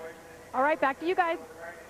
Well, thank you very much. While Jamie was interviewing our most recent winner, Rick, we voted on the most entertaining race of the day so far. And you know, with all due respect to the guys who went out there in the qualifiers, we've got to give the most entertaining race award, at least from up here in the booth, to Nathan Ramsey. And with that in mind, let's take another look at Nathan's if we day. take a look at this, Nathan Ramsey, who's coming off a broken collarbone, gets the whole shot, gets out in front. He's looking, everything looking good. He's on that factory 450 Honda, gets past by Tyler Evans, then gets past again, makes his way back out into the front. So once he's got the whole shot, then he gets past, he gets back into the lead, then he goes into this little left-hand turn, hooks up, tips over, doesn't stall it, keeps it running, but was able to catch back up to Krein, pass him one more time, same corner, hooks up, now he stalled the bike. But in 3 kicks, he gets the thing going and back on his way. Now he gets back up to Krein, makes a move, goes to the outside, and carries that momentum to the 4-stroke back into the lead. So Nathan Ramsey, they don't call him the dog for anything. Very, very impressive and very strong for a guy who's dealing with a hurt shoulder. So Nathan Ramsey with our most entertaining race of the day. Of the 3 qualifiers, the 2 semis so far, they're doing some more maintenance, watering down the track. We got one more race and then the mains here at Daytona live on Speed. Honda dealer. Welcome back once again to Daytona International Speedway for Supercross Live. And we welcome you. I'm Brian Drebber along with Rick Johnson, Greg White downstairs, Jamie Little, Dave Despain on the set. I mean, we've got a cast of thousands here, and that is just today. You can look forward to Monday night at 7 p.m. where Michael Waltrip, Johnny Benson, and Ken Schrader, some of your new 4-wheel buddies, will recap the past weekend's events from the Craftsman Truck to Winston Cup racing on NASCAR Inside Winston Cup. So tune in right here on Speed for all your 4-wheel action after you enjoy a great 2-wheeled weekend here during Bike Week at Daytona. So as the track continues to be maintained, we're already starting to look forward to those main events, which of course will begin with the 125 main and then the 250 main. And a lot of the fans in the stands here, of course, are Jeremy McGrath fans. He carried the sport of Supercross on his back for so long. He has had a couple of seasons that have not really turned out for him the way that he might have wanted to, but he still is out there trying to pursue an 8th championship. We visited with Jeremy a little bit early and got his thoughts on this season. I'm dealing with it, trying to keep my head up. I'm not going to quit. I feel that, I mean, over this past summer and break for me, I worked my ass off, and I've worked harder than I ever have in my life, and to be shut down, you know, physically is, you know, kind of hard. So it's been tough. What I had to do, I think, is just take a break. I haven't really ridden my motorcycle in over a month until this week. I practiced this week, and my left arm seems to be good now, and my right arm's still giving me a little trouble, but I think it's just a matter of time, you know. The long-term goal of having another title this year is way out of reach, and, you know, I got to just focus on my short-term goals, worry about each week, try and keep my body in as good health as I can, and try and get out there, get hole shots, try and lead the race, and you know, I want to win a few races before the year's up for sure. I want to win the title. I wanted to win the title, and it's going to make next year really good because, you know, for the most part, everyone's kind of written me off a little bit, and you know, he's old now, and all this stuff. But you know, believe it or not, I still want to win as much or more than I ever have. And, you know, riding around in 6 is not the place for me. I don't like it, and I'm not happy about it. And I want to win. I want to give Bud Light and Yamaha some wins, and that's the goal. I've considered retiring at times. You know, like especially last year, get beat every weekend. That wasn't really fun, and this is a whole new challenge. You know, riding around in 6, it's kind of not been fun. And say that happens next year, yeah, that's it. Pretty hard words, man. When you got a guy who's dominated the sport. I mean, I had a short reign of domination. Nothing compared to, I mean, you could put myself, Bob Hanna, who's ever 3rd and 4th, all together, put all of our wins together. I don't think we come close to Jeremy McGrath. And when you got a guy who is, like you say, dominated, I mean, not just won races, but dominated the sport for the past 5 years, he's not gonna take a beating for long. You aren't far from wrong. With 72 wins, Jeremy McGrath is head and shoulders above the rest. With all due respect, Rick Johnson, and he remains the favorite of so many fans here. You will hear a lot of cheering if Jeremy McGrath goes into the lead. That's a little further down the line. We're going to take another quick break and return live to Daytona.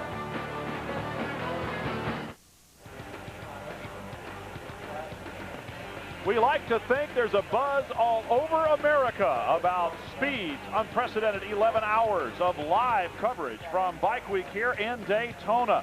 Began yesterday with a very fine 750 and 600 race, and then it's going to continue tomorrow morning with live GP racing and the Daytona 200 by Arai in the afternoon, all live. But if you miss any of that, don't forget you can tune in Bike Week Two-Wheel Tuesday at 7 p.m. Oh, and that reminds me, the host of Bike Week, Dave Despain, is here. Dave.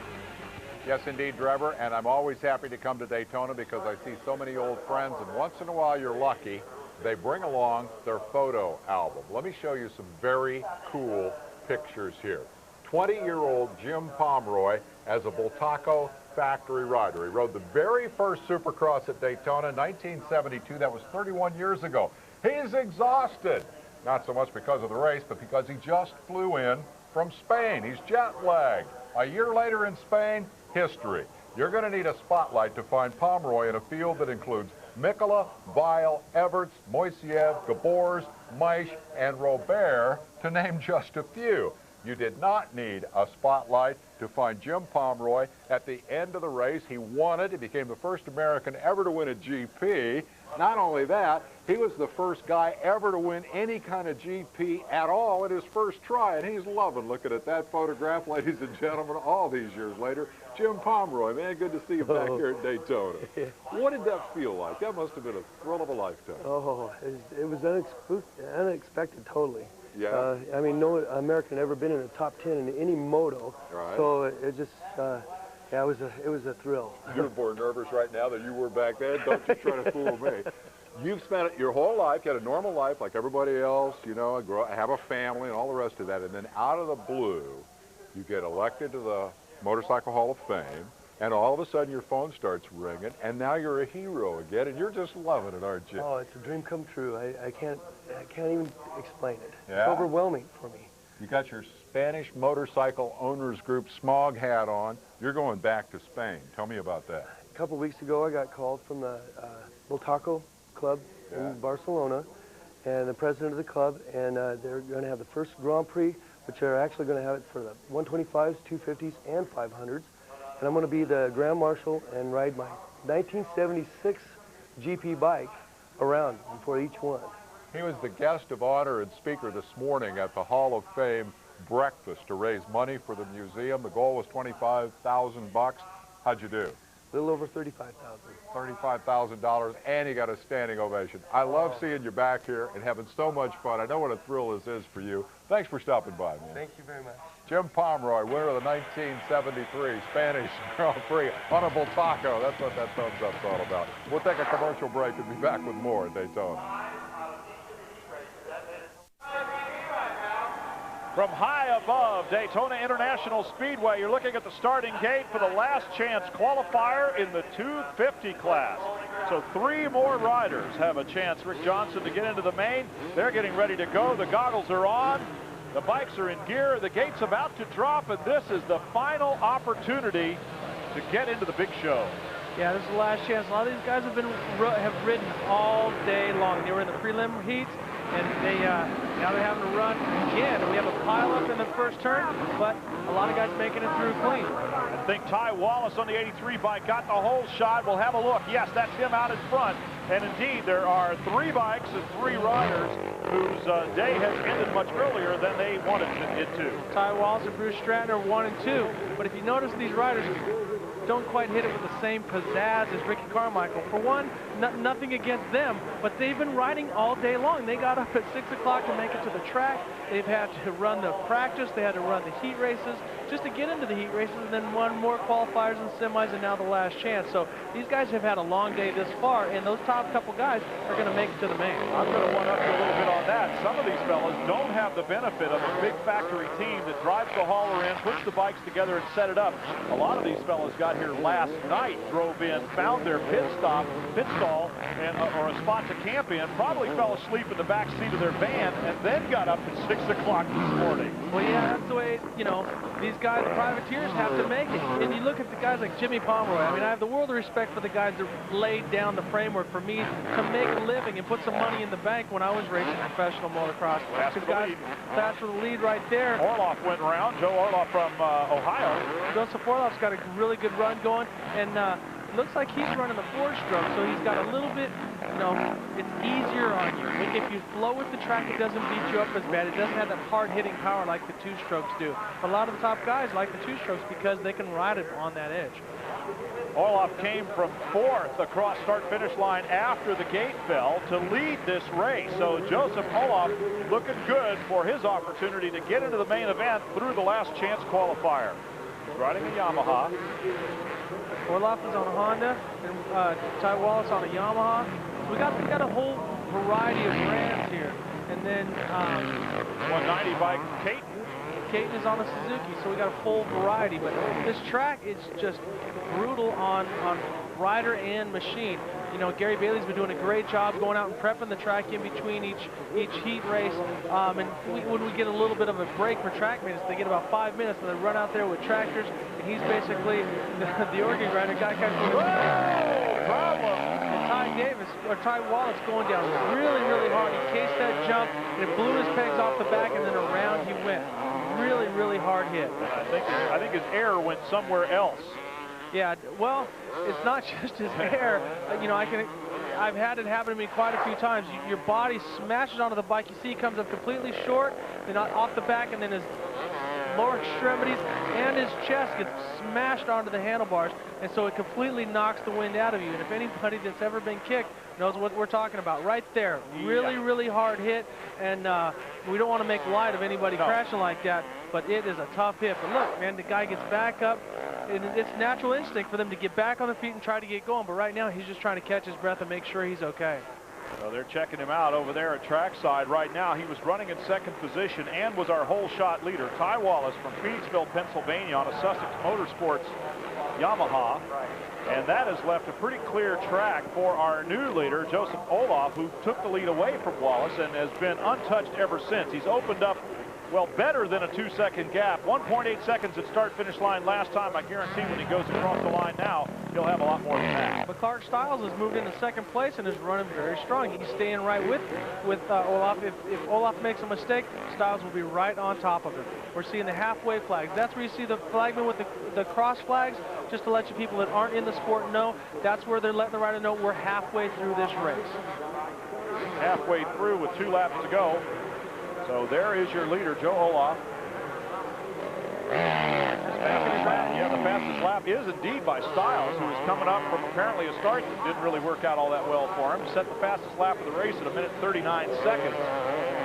Now that compares to the fastest lap for Travis Pastrana of 1 minute and 28 seconds. This is a brutal straightaway. We see Olaf bounce him side by side, and then onto Stiles in second. But look how hard he lands off of this triple jump. You can't quite see it at that angle, but Stiles has got a very strong rhythm, and Clark is moving along and using quite a bit of the track, so he's got time to relax and to think about what's going on. He can watch what Olaf is doing in front of him, and he's not worried about somebody pushing on him from behind, so he's in a good position. In the third and final transfer position is Mike Caton Jr. out of East Sparta, Ohio.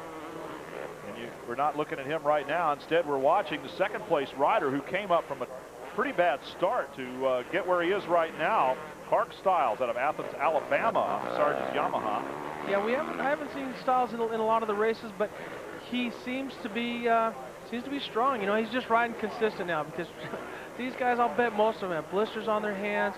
You can't imagine how rough it is. You're getting sand thrown in your face, down your pants. I mean, you are completely worked after a day at Daytona. And a lot of times I didn't have to run the semi in the last chance. I just knew how bad it was running practice, qualifier, in the main event. So these guys are definitely the Iron Men of motocross. White flag coming up for our leader, Joe Orloff.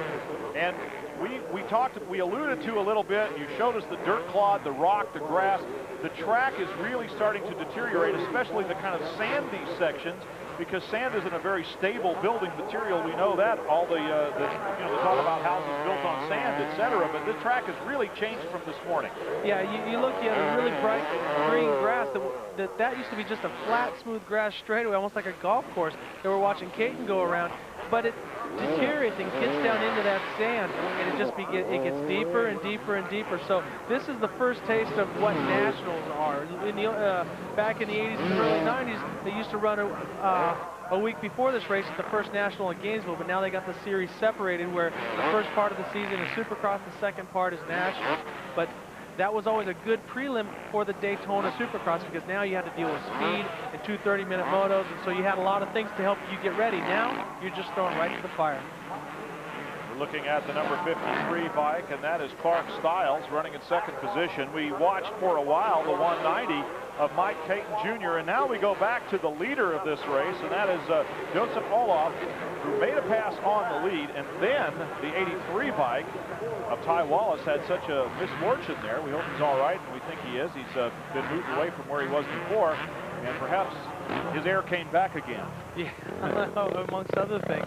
When you look at this, you know, to go back to what I was saying earlier about Jimmy Pomeroy and stuff, the guys that paved the way, they mentioned all that, but here Olaf goes into the main event. I'll get back to that later. Checkered flag for Joseph Olaf. We'll hear from him when we come back. He had a pretty quiet ride, considering now he's in the main event. A few moments ago, as Joe Olaf crossed the start-finish line, it appears that the entire town of Wapakoneta, Ohio, has showed up here at Daytona International, and they brought their sign, and clearly the education system there in town is doing very well. They didn't transpose anything. They got it all right. Go Joe, go Olaf, number 79. Let's go downstairs to Jamie Little, who's with the honoree. Thanks a lot. That was my question. Joe, I know you're from Ohio, but where'd all these people come from? You brought a whole fan section with you. Yeah, I stayed down here the past couple weeks with a couple buddies of mine, and they said they were going to do something special for me, and I didn't know what to expect, but they said to look up in the stands when I got on the gate, and they definitely surprised me, so that's pretty cool. You've already had to race 3 times since the show began today. Are you going to be able to hang in there for the main? Yeah, I think so. I mean, this track's so tough, you just got to get in a good pace and, you know, try to stay consistent the whole race. I didn't want to do it this way, but sometimes you got to do what you got to do. Good job, Joe. We'll see you in the main. Thanks a lot. I'd like to thank all my sponsors, and thanks my girlfriend. I know she's watching at home, so thanks for everything, and thank my sponsors. Back to you guys. Okay, let's go now to Greg White with a report on the track and how it is holding up. Well, Brian, I'm standing on the front straightaway side whoops, and it is a sea, an absolute sea of dirt. It goes up and down in all sides. This place is absolutely crazy. You saw Ricky Carmichael crash here earlier. Well, things are so hectic down here that nobody can even hold a straight line right through this whoop section. The fast guys are all the way over to the left side of the track. That's the only way you're going to get through this section. You could lose a lot of time here, Brian. Well, we've seen it, and Rick Johnson, your assessment of how the track has changed, and of course whoop sections are really where disaster, I think, can bite you quicker than anywhere else. Well, typically in Supercross that's true, and more so here because it's more of just the track getting rougher and rougher. Whoops, in a typical Supercross, they're at the worst at the beginning. Now here you can see the grooves and not just the sand. It's the grooves that throw the riders off because your back wheel's trying to find its line and your front wheel's bouncing from bump to bump, and those little lines that you see in there can throw a man on the ground. We've seen it happen to Ricky Carmichael, who is at this date the best rider in the world. So it happens to the best of them, and he's a talented sand rider. So there's a whole group of things that can mess you up when it comes to riding in Florida. Carmichael has the right combination, but it still bit him. There you can see the depth of some of the grooves, and I can imagine that if your front wheel, as you say, the rear wheel's looking for traction, the front wheel's trying to find the top of the bumps. If they get in different grooves, that's what spits you sideways, and we saw that happen too. Exactly, and the thing that typically on whoops, what you try to do is get on top, but the way the nature of motorcycles and the throttle and the rear wheel spaces them out that they can't get on top of them. They have to wheelie through each one. And our cameraman, Brad Jones, walking through there, is trying to make sure he puts 1 foot in each of those grooves. Thanks a lot, Jonesy. We'll be back here at the Daytona International in just a minute. The only order of business now, main events. Motorsports live on speed, and anything that has an engine and a few things that don't are what you can see here on Speed, the most comprehensive motorsports program on television. Speed News every Sunday at 9 p.m. Eastern Time provides highlights and results from events worldwide and features fans can't find anywhere else. There is so much action here on Speed that you got to stay up 24 hours a day. So the riders in the 125 class have gone out to have a look at the track. It's been a while since the qualifiers for these riders, and there has been a lot of, well, for lack of a better word, deterioration. Let's just say that the racetrack here at Daytona International has been amended somewhat since we began. Yeah, that's right, Brian. What happens is a lot of these guys have went back taking naps, and they haven't had to do much, just relax and get ready for the main event. But the track, like you say, has deteriorated in a lot of cases where it's soft sand. We looked at those grooves, but then Gary Bailey goes out with his tractor crew and patches up the jumps where they were getting broken down in the whoops, where there's a lot of lines and stuff. They'll fix that up, not to make it easier for the riders, but it makes for better racing the first couple laps when you have guys 4 and 5 abreast, all racing for one position. If they're stuck with a groove, a lot of times it makes for a lot of guys falling.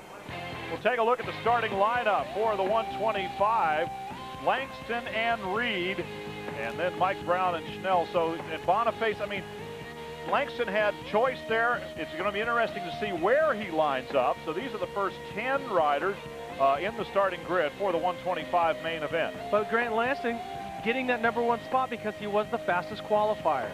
Chad Reed had a pretty easy qualifying heat. Those are the top 10. We'll show you the rest of them as they continue to look at the racetrack here and get ready for the main event in the 125.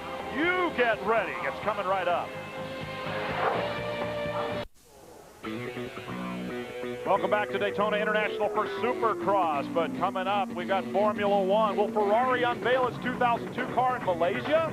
Find out as Speed Channel begins its live coverage of the Malaysian Grand Prix with Formula One practice Thursday night at 12 a.m. Eastern Time. TV tuned Speed for all Formula One action all season long. Quick look at the riders lined up for the 125 main, and once again, a look at the top 10 riders. Grant Langston and Chad Reed, the winners of the qualifiers. And it'll be interesting to see exactly where they line up. What is equally interesting here at Daytona International is that for the first time, or it is truly an international event, there are 5 different countries represented in the main. The USA, France, Australia, South Africa, and Canada. And in the 17 years this race has been held here, only twice has it been won by non-Americans. Okay, the 30-second board is up, and you've heard a lot of information about the young black man from Florida named Bubba Stewart, James Bubba Stewart. He runs the West Coast, and that's why he's not out here. He's leading the points on the West Coast Supercross Series in the 125, and so he's not able to run like Billy Lanovich is here. So, and he's from Florida. He's from Florida, which is tough. But that's a little weird. The West Coast is a tough series, and he's doing a great job there for Kawasaki. Hey, the San Francisco 49ers are in the Eastern Division. Here we go, ready to go with a 125 main, 15 laps live on speed, and it's coming right at you. Through that first turn is Chad Reed and Grant Langston. This is the race that we've been looking for.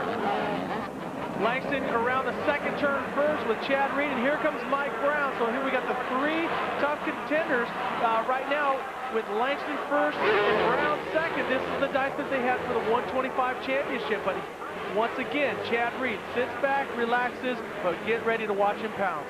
Into fourth position right now.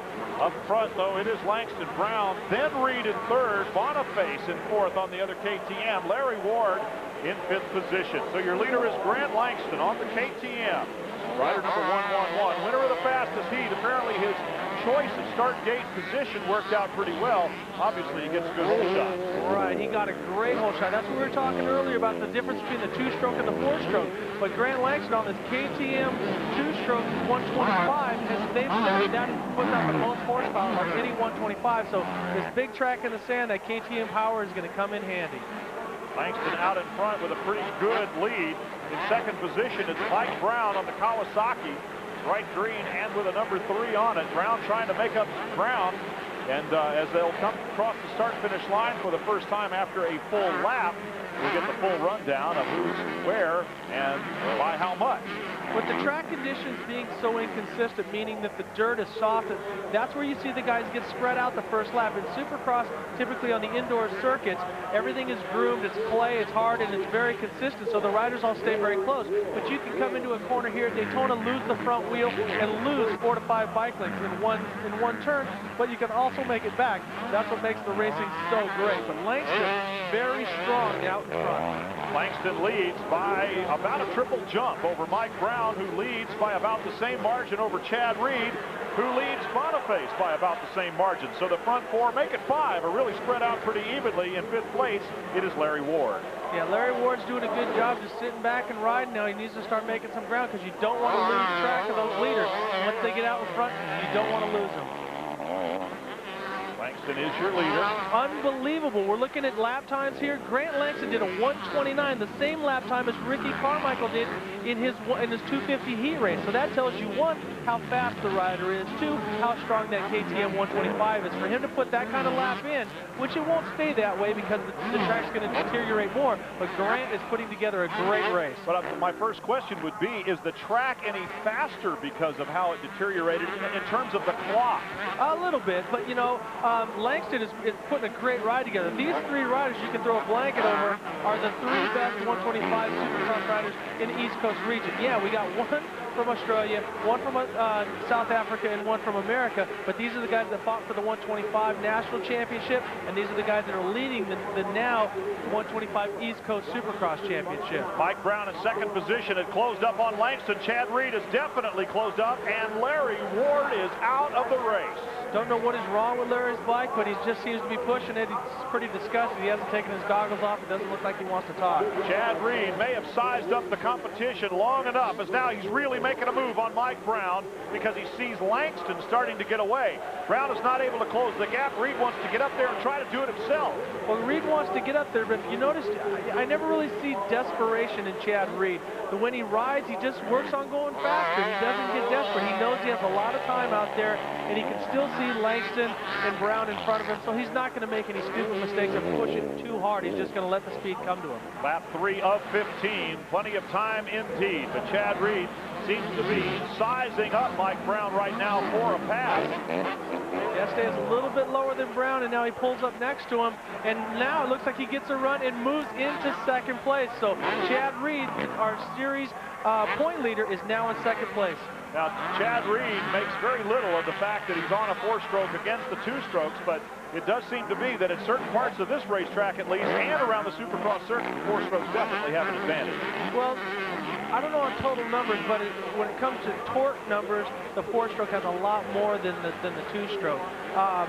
Weight, Yamaha's done a great job developing that motor to where they are, both the 125 Yamaha and the 250 4-stroke Yamaha that you can run in the 125 class are right around the weight limit once you lighten them up just a little bit. So really, weight's not a factor, it's just motor. Look at the 128 lap by Chad Reed. who puts one together in a big way. His best lap time, 128.8, and that's in the same range as Travis Pastrana on the 250.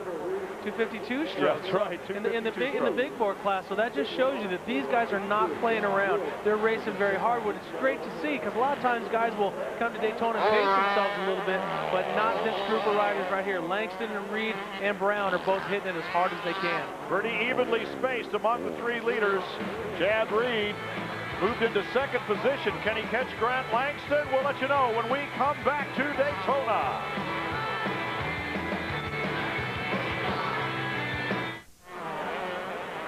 Welcome back to Daytona International as Grant Langston has a bigger lead than he did while we were watching. Sorry, we have a little privilege here. While you were watching commercials, we were watching, and Chad Reed made a mistake, and when he was right to the back wheel of Grant Langston. And so now he's going to try to do it again. Well, Brian, that's what we talked about this track. This Daytona track is tough, and that's what a lot of riders like about it. But you can lose so much ground. Chad Reed was right on Grant Langston's rear fender, which he's almost there again, and he lost 4 bike lengths in one turn, but now he seemed to pull it right back in. That's the beauty of this track, is that you can make it or break it in one turn. And Mike Brown hanging in there in third position. The race is really in first, second, and third. Fourth place is 21 seconds behind third. So this is the race right here, and it is a good one. Grant Langston has been holding on to the lead since the beginning. Chad Reed came up to move into second position. He moved up to the rear fender of Langston, and now he's having to do it again. Langston is just not going to lay down for Chad Reed at all. No. Langston's not going to lay down for anybody. He's a very hard-headed racer who keeps his nose to the grindstone. And even if Chad Reed gets him and passes him, I do not expect Langston to lay down. He'll come back, he'll make another charge. So we could see a race right to the finish. And with these three riders back-to-back, Mike Brown, if he wants a chance at this championship against Reed, he's got to be able to come back. So pretty soon we're going to see fitness play a big part in Supercross here at Daytona. Chad Reed stalking Grant Langston, but Langston just does not want to consider, slowing down or doing anything to get. He has not made one single tiny little error even to allow Reed to close up. Reed has done what he's done on talent, but Langston has matched it talent for talent all the way around this track so far. We're inside 10 laps to go. Well, we look at the rhythm section of this track, and you got the double jumps and the tabletops and the different things, but it's the sand berms and the whoops that make up this race. With those soft sand whoops, and as you're going side to side, you can hear that the riders can't blitz them wide open. So that's going to be the make or break on who's probably going to win this race. And now Mike Brown seems to have found a little bit of a new lease on life as he has come up to close the gap. 1, 2, 3 are right together, covered by less than 2 seconds. Well, you look at Brown, he's trying some different lines. He's moving side to side, trying some different things, which he's in a good spot because right now, Reed has to focus on passing Langston, and Langston has to concentrate on keeping Reed behind him. So Brown's in a great position. If these two guys knock each other down, he could be the Cinderella story and run away with this. Chad Reed comes right up behind Langston, and I think they almost made contact there. Might have slowed both of them down a little bit. Mike Brown trying to get up. It's Daytona. I'm going to say he's trying to get up on the track. He's trying to suck up onto his rear wheel. But then again, right now, Reed is pulled right back into the lane. So Reed needs to move off to the sides a little bit, which you see him. He's not running directly so he can avoid the roost for one, and then also if he makes a mistake. Now Reed takes it in a little deep, but Langston fighting hard. Takes the lead, but makes a mistake. Langston goes into the bales. Langston got hit and knocked Langston into the bales. Reed just retaliated. Langston started it, and Reed bounced back and put him off the track. Very, very big contact. Take another look at it. If we take a look at it, Reed goes to the outside. Langston looks over, does a little bit of a block pass, and then here comes Reed. Squares him up. I don't know. That wasn't intentional. I don't think there was contact. Reed was on the gas so hard that he started wheeling. He had his wheels turned to the left, but his momentum was carrying him to the right, and unfortunately for Grant Langston, that put him down. I don't think there was, it didn't look like a lot of contact, but there was definitely interdiction. So Grant Langston, the former leader, has now relinquished that position over to Chad Reed. More when we return to Daytona.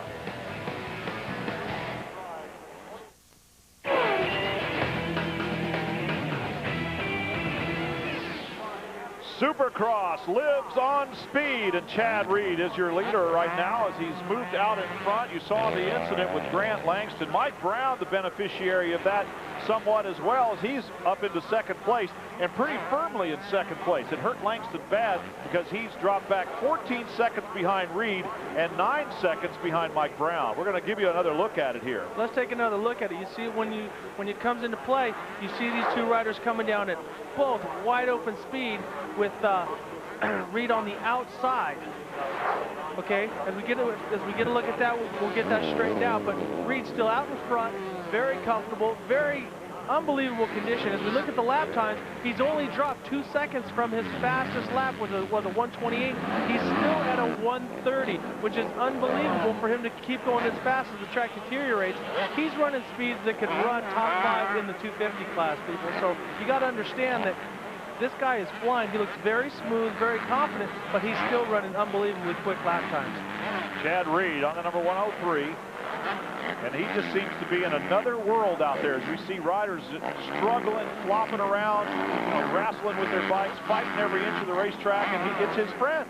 Yeah, but you see him getting there. He gets off the side of the rut a little bit. The bike wants to kick a little bit. He doesn't get too excited. He just works with it.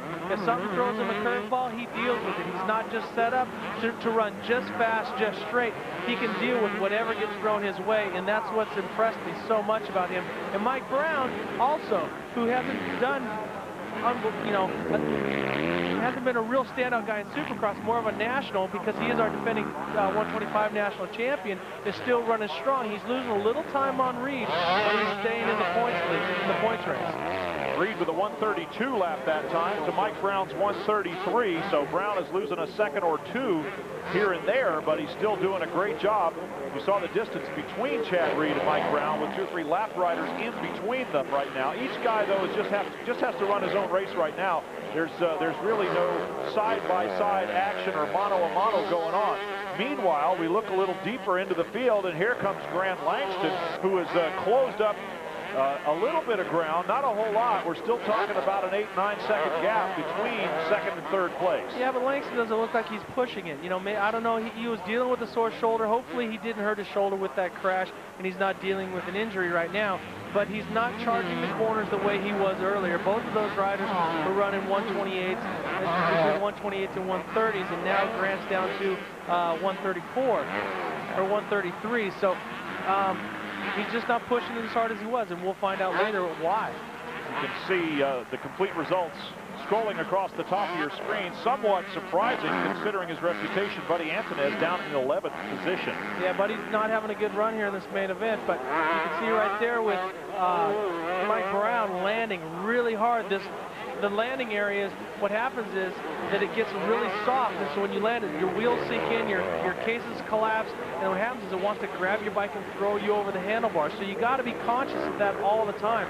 The bikes want to kick from side to side, but you got to make sure that you keep that thing moving forward always. Mike Brown on the number 3 bike, just trying to maintain right now, while Chad Reed is out in front. Reed taking advantage of, well, we talked about it with Grant Langston when in that turn, that Langston went in there and maybe just sort of over-defended or under-defended, not sure which you'd call it, got wide. They were on 2 very different lines. He opened the door for Reed. Reed went through, and unfortunately it's stubbed Langston on the toe a little bit when it slammed shut. And it's a shame because Grant is trained so hard. I'm friends with his trainer, Johnny Louch, and he's worked really hard with him over the winter. He had his both shoulders operated on, and here we get a look at it. Reed's on the outside. Langston moves out, but doesn't move out that far. Reed gets to square off the turn, gets on the gas a little bit sooner, and that's there. He starts to wheelie, and as he starts to bounce, they just hit a little bit. I don't think that Reed was trying to take him out, and if it were me, I think I would have tried to control Reed a little bit more in that corner. I think Langston was just riding his own line too much. He probably should have forced the issue a little bit harder. Chad Reed just in another zone right now. Once he got into the lead, and it does, you know, his body language and his whole posture on the bike is so relaxed as he comes up behind the number 69 bike, and that is Andrew Short. Short is in 9th place, so he is about to put 9th place on down. He's already done, put him a lap down. Yeah. Langston, Reed it's just smooth. Look at him. He keeps flowing. He keeps moving. He works with the bike. I look to this man to be one of the next superstars. Which he's already a superstar in the 125 class, and he's been an unbelievably dominant champion when it comes to the Australian championships. But one of the big blocks for him to get over the top of was him and Jeremy McGrath collided in the Paris Supercross this year. Jeremy went down, Jeremy got flared up and really got into Chad's face, and Chad sort of thought, wow, I thought, I did an interview with him, I thought he would have handled that different, and he says, what it did to me was show that Jeremy McGrath is just a human. His father's always preached that. They're just human, they bleed, if they bleed, you can beat them. And that's the attitude that this young man from Australia has, is that if they can bleed, he can beat him. And by him getting over that deal with McGrath has helped him move on. More problems for Grant Langston, and hopefully we'll get a chance to show that to you, as he's had another incident on the racetrack. And speaking of which, the move that Chad Reed put on Grant Langston is known commonly throughout the world of Supercross, at least to insiders, as a Rick Johnson. Wow. I kind of like, it's good when they refer good people to me. I've been referred to when someone makes a big mistake as a Rick Johnson, but this kid is phenomenal. My hat's off to him. I'm really impressed with him, not just the way he rides, but with the way he carries himself. And I know I keep going on like I'm a big Chad Reed fan. Well, I guess I am. I've had the opportunity to do interviews with him, watch him stand outside and do autographs for people, and just watch him race. He doesn't falter. Well, if you're an admirer of talent and of good character, Chad Reed seems to have a good measure of both. With 2 laps to go, he's well in reach of picking up a 125 win, which would make 3 by non-Americans here in now 18 years of history at Daytona. Well, it's funny that we're talking about Australians and non-Americans when we did an interview with Jimmy Pomeroy, who was the first American to really knock those doors down. And it's those kind of guys that made the sport possible for myself, Bob Hanna, Jeff Stanton, Jeremy McGrath, and now guys from other countries like Chad Reed, Stephane Roncada, Grant Langston. Those guys lived in the back of their vans. They put up with the hard times. So a lot of the newer guys can make a lot of money and be a legitimate professional sport. Roger DeCoster is now the manager of Team Suzuki, but he was one of the pioneers to come over here with CZ and live out of the back of a van with Joel Robert and really introduce motocross to America. Now, Americans have been the dominant riders for the past few years, but we're seeing a lot of Europeans come back. So I was talking to Roger earlier this morning, and this is the top off-road motorcycle championship, is the Supercross Championship. Grant Langston still running in 3rd position. Again, he's had a little bit of bad luck going on here. Went down when Chad Reed passed him. He was the leader of this race. The white flag is out for Reed as Langston continues to circulate the race course. And to give you an idea of how big a lead that the top 3, we mentioned that there was a 21-second difference between 3rd and 4th place. That difference now is up in the 1-minute range. Grant Langston running in 3rd position. Mike Brown 2nd. Chad Reed, the leader, 19 seconds ahead of Brown. If Chad Reed goes on to win this race, he will tie Ricky Carmichael for 125 East Coast race. So that just shows you the guy that we bragged so much about, Ricky Carmichael. Chad Reed is about, if he continues this lap, he will tie the record. Chad Reed well on his way and well inside the final lap right now as he works his way through a last couple of riders on his way to the checkered flag. Each one of them moves over respectfully, as did Keith Johnson there, and allows the man that has been the undisputed king of the 125 East class this year. This will be his 4th consecutive victory in the division. Yeah. This is the best part of a motocross race if you're racing. Because once the checkered flag's over, it's pretty much over. But you look, he's wheeling down the start straightaway. He's just having a good time, and you get to enjoy it. You get to hear the crowd. But this is kind of an anticlimactic win for him because he's so far out in front. And sometimes people think, it's kind of a boring race. But trust me, you long for those races where you're out all by yourself and put almost the whole field a lap down. Around the final corner, and now he coasts through the last few bumps. No need to jump him if you don't have to. He's saluting his crew on the track side, and he'll cross the finish line, joining Michel Pichon and Ernesto Fonseca as non-Americans to win at Daytona. It is truly a global motorcycle community here today.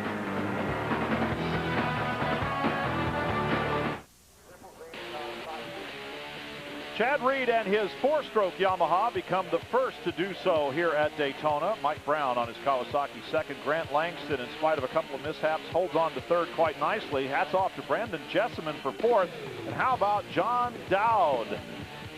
Striking a blow for the more or less senior citizens here, racing against a bunch of teenagers, getting in 7th position. Let's go downstairs to Jamie Little and Chad. Chad, you just proved that no matter if you're racing indoors or outdoors, you are the fastest man on the fastest bike. Yeah, Jamie, coming into this race, everybody thought that, because I haven't ridden here, I was going to struggle. And, whenever people doubt me, I normally try my hardest to, prove them wrong. And this track was everything I've been used to. Living in Europe last year, it was full sand, and this track was just like Europe, and I loved every bit of it. It was so fun. And so yeah, I'm just really happy for me and the team, and I really want to thank the team, Boost Mobiles, Yamaha Troy, Scott Goggles, Cyrus Shoes, Dunlop Tires, just everybody, my girlfriend Ellie, and just for helping me out and making me, 4 in a row. When you first came to America, you had confidence that you would do well here, but are you surprised that you were going to do so well? You've gone 4 for 4 now? Honestly, I'm not surprised. I want to win races just as much as everybody else does, and if I don't win, I get really annoyed, and I expect to win every race I do. And, I tried damn hard, so this is everything I train for, and the results speak for themselves. All right, great job by Chad Reed. Let's go over to Greg. Well, with Mike Brown, what a ride for you. You had him in your sights most of that race. Yeah, I did. I hung in there as hard as I could. I got arm pump as usual, but, I'm still working on it, man. This track was rough, and, they rode a great race. I just stayed back there and to see what happened, and, I just ended up second. I didn't what I wanted, but I survived the race. What do you think about the whole Daytona experience? Oh, it's good. I've been coming here for a long time. It's always a good race, especially if you're in good shape, and, I feel like I'm in good shape. I just get my arms figured out. Well, Mike Brown, a good second place. Jamie with third. Grant, the bad luck continues. What is your take on what happened with Chad Reed? I mean, things are starting off well, and I just seem to have this problem with arm pump, and I tightened up a little and made a mistake coming to the first turn, and he was able to cut inside of me, and he jumped across into my line, and as we landed, we bumped, and I'm the one who goes down, and it's frustrating. It's really frustrating. So it was just racing? Yeah, I mean, it was nothing dirty on his part. He was just being aggressive. He took my line away, and we bumped, but I went down, but we managed to get a third. I'd just like to thank the team. They've been behind me the whole way through all the tough time. Red Bull, KTM, and all the other sponsors have been really great. I'd just like to thank them. All right, send it back on up to you guys. Well, our top 3, a very gracious Grant Langston, but again, as Richard Petty would say, one of them racing deals. You've heard that before. You'll hear it again right here on Speed.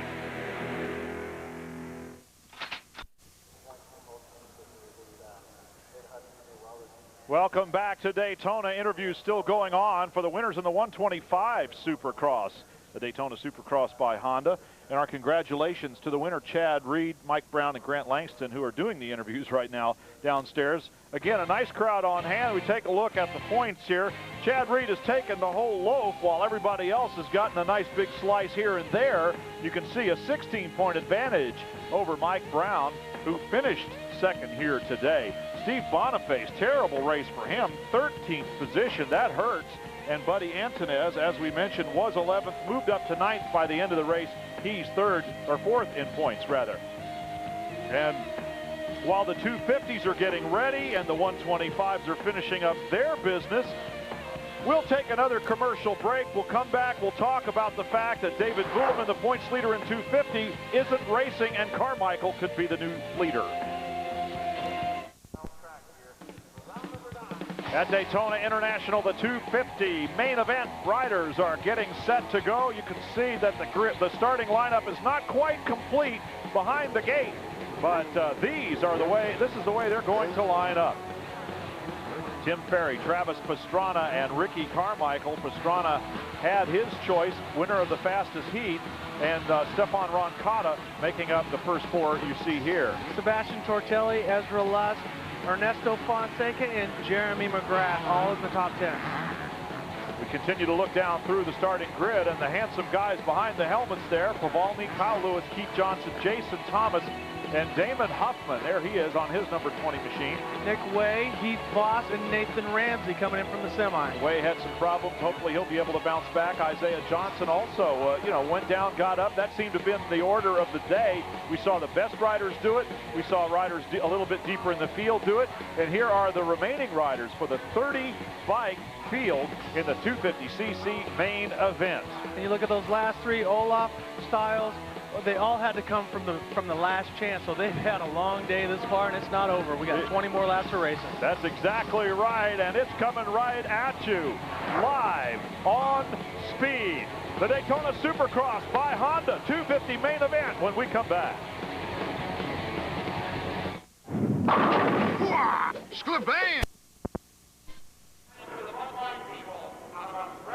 Once again, high above Daytona International Speedway, Rick Johnson's way too cool to be a Twitter, but I'm going to say that's what I am. As we get ready to start the 250cc main here, I mean, this is excitement of the highest order. Unfortunately, David Vuillemin is not going to be competing. He was the points leader. That hands a rather easy pass, or an opportunity anyway, for Ricky Carmichael to become the new points leader after this race here at Daytona. And there is Carmichael on his number 4 bike, and I think maybe the rider that pulled up right next to him is the only one that might deny him a win. Well, Pastrana has been running very, very strong. They both had the little fall down and get back up. But Carmichael needs to attack the track and not worry about David Vuillemin, because even if he does win this, that's only going to give him a 5-point lead over David Vuillemin. If Vuillemin's able to get healthy for next weekend, basically the playing ground's level again. So he can't think that, oh, the series is over. Vuillemin was smart by not racing this weekend to get himself healthy. Hopefully when he gets that CAT scan or the different x-rays, they don't find big problems and the series is done. Hopefully he can work on it, get himself ready, and be out next weekend. What about Jeremy McGrath, the 7-time champion? Showtime today? Yes, no, maybe? Well, Jeremy was unbelievably strong in practice. I didn't even think Ricky had anything for him, but in the heat race, it looked like he got a little bit of that arm pump again. But I know he's working with Skip Norfolk and that whole Larry Brooks and Yamaha and Bud Light team to do a lot of work. So if they made some changes and he's a little more comfortable in this main event, look for him, because he's a past winner here at Daytona. Jeremy McGrath putting on the goggles, making his final preparations. All the riders doing the same thing. The engines are fired, and we are just about set to begin with the 250 main here at Daytona. And the winner of this race will join a very small fraternity of Daytona winners. My broadcast partner, a 2-time winner here. And the men who won it more than 2 times are very few in number. Yeah, there's 2 of them. There's Bob Hanna and also Jeff Stanton, who's won it 4 times. But this is the great thing about Supercross, just like NASCAR, it's a Super Bowl out there. All the best riders in the world are lined up. But the one thing different about Supercross than NASCAR is there's not a starting grid. They all line up side by side, and may the best man win around that first turn. It's a little like drag racing combined because turn 1 and the whole shot is so important. The gates are going to go down in a moment. The flags are up. The board is up. It's sideways, and they're off. The 250cc main event. Who's going to get the whole shot? Ricky Carmichael by a mile into turn number 1. Travis Pastrana pulls off a good move in that first turn. Oh, Carmichael makes a small mistake. Yep. And now look at Tim Ferry on the inside. He's got the right line. But cases it. He cases it, comes up short. Pastrana puts a wheel in on him. And now we're back to Carmichael in the lead.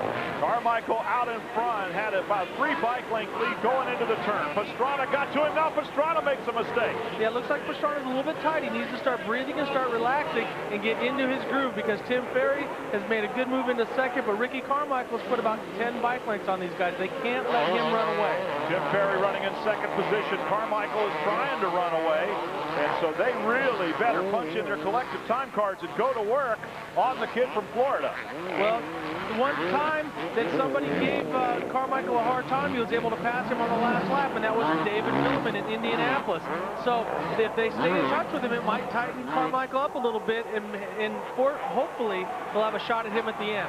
Coming through that very difficult loop section, Carmichael looking very much in control, but what a wild start for Ricky. Yeah, Ricky got a really good start. You watch, he comes in here, he loses the front wheel, the back end goes around the outside of the berm, but right there, Pastrana would have tapped him, they all would have went down. So Carmichael getting on the gas just a hair too soon, and Tim Ferry is in the lead. While we're watching a replay, Tim Ferry goes after it. 2 Florida riders, one after the other. Carmichael from Havana, Tim Ferry from Largo, and the first race back for Tim Ferry. He wants to put a big stamp on the 2002 season with a Daytona win. Well, this doesn't happen too often where somebody can come back and pass Ricky Carmichael, so this has got to put his head a little bit. But Ferry makes a small mistake in that corner, and luckily for him, he did not stall that big 4-stroke. So Carmichael with the whole shot. Ferry coming from 3rd to 2nd to 1st. We'll take another look at the pass by Tim Ferry on Ricky Carmichael. Well, we see Ricky, everything's looking good, comes to the inside, but then here comes Red Dog on the inside and just takes away the line from him. Gets in there, does a little block pass, no contact, but takes away the line from Carmichael, and Tim Ferry is your new leader. Carmichael running 129s in the qualifier, running 129s in the race. Tim Ferry matching that. Actually, Carmichael's best lap time was a 131. It's Ferry that's doing the 29s, and they're side by side going through into the second whoop section, and Carmichael repasses Tim Ferry for the lead. Let's see if Ferry's got an inside move for him here. No. Doesn't have anything for him. Carmichael just carried a little more momentum going into that section of whoops after the triple and was able to complete the pass. Now we agreed that maybe his tip over early on was a wake-up call for Ricky Carmichael. Maybe getting past was the wake-up call here in the main event. Well, in that same turn where Tim Ferry passed him last time, Ricky Carmichael took a blocking line, didn't go for the faster line, took the inside and took that passing line away from Tim Ferry. Ricky Carmichael trying to scamper away, but Tim Ferry staying close, a couple of bike lengths behind. Daytona Supercross by Honda, being led by Honda's Ricky Carmichael.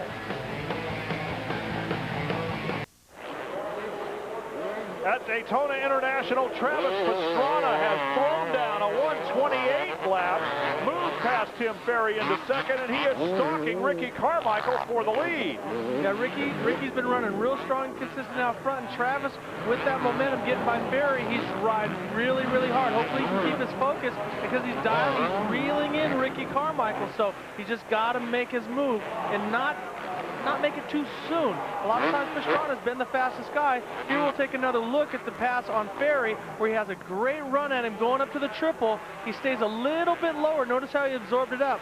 Now as he comes into there, he doesn't slow down as much as Ferry getting into the whoops and then squirts by. Travis is the king of absorbing, using that long body to his advantage and not hurting his momentum. Tim Ferry, very impressive though. A very impressive race so far. His first back after dealing with an injury. Now Travis Pastrana on the hunt after Ricky Carmichael. Both have fallen down, gotten back up today. And as we mentioned, it may have been a reminder to both of them, certainly to Ricky Carmichael, you've got to go out here and race the track. No David Vuillemin to worry about. And for Travis Pastrana, missing the last round, championship pretty much out of reach, a Daytona win would be a nice way to come back also. Definitely. Carmichael wants to win down here in Florida, and he's very comfortable in the sand in this type of track. He's very strong in the outdoors as well, so he's not just a Supercross racer. Very quiet upper body through that section of jumps there. We got to look at it.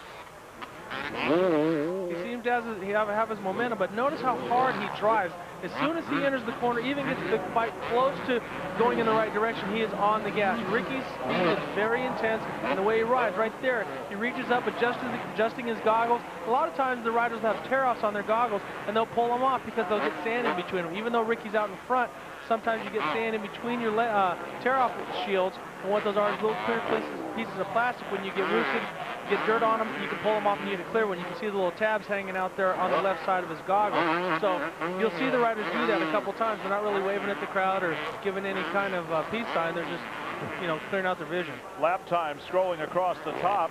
We mentioned Travis Pastrana did a 28, and it was a 28.9. Ricky Carmichael comes back with a 28.5 just to show who is fastest out here today. And that's one of the hazards right there. Yep. The rider going down and getting in Ricky's way. If Ricky wasn't heading up on that, he could have very easily gotten caught up in there and put him down. But that's what happened to Travis Pastrana in the heat race. But luckily for Carmichael, it didn't happen to him here. Mike Caton Jr. down and back up again after almost holding up the leader. And we also understand that Tim Ferry having some problems. Well, we're 6 laps into the main, and Carmichael is already into lappers. So that's going to tell you how far up. By the end of this race, you know, we got 14 more laps to go. He could lap up into the top 5. Now, we mentioned about Ricky Carmichael's crash in the qualifier earlier, how he fell down, got back up, never relinquished the lead, but it may have brought, again, to his attention the job at hand. Here was the crash that he had earlier. He just lost the edge, and as it comes around, his wheel drops and it starts to bite. It comes around on him. Luckily, when he went down, he didn't hurt himself, because every time you go down on a motorcycle, you got to remember it's not just a small fender bender. Your body hits the ground. You're twisting your knees, you're pulling your groin, and you got your hands out to keep you from falling, you know, trying to cushion your load. So a lot of times it can come back and bite you, but fortunate for him and for Travis in the heat races, neither of them got hurt. Jeremy McGrath, by the way, a somewhat distant 4th place. He tried to maintain contact with the leaders and wasn't able to do so. There you can see the rest of the names scrolling across the top of the screen.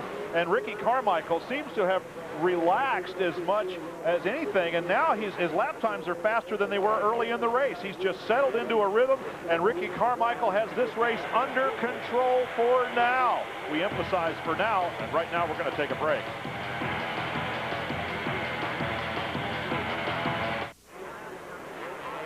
At Daytona International Speedway, Ricky Carmichael very much in control as he works his way through traffic.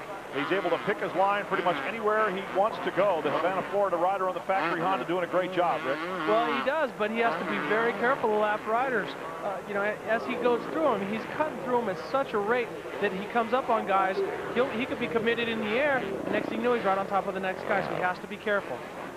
Looking at the best battle on the racetrack, and that's Ezra Lusk catching Jeremy McGrath, and that is the race for 4th position. McGrath 4th, and there's the pass. Yeah, Jeremy got hung out there. He went out a little bit wide.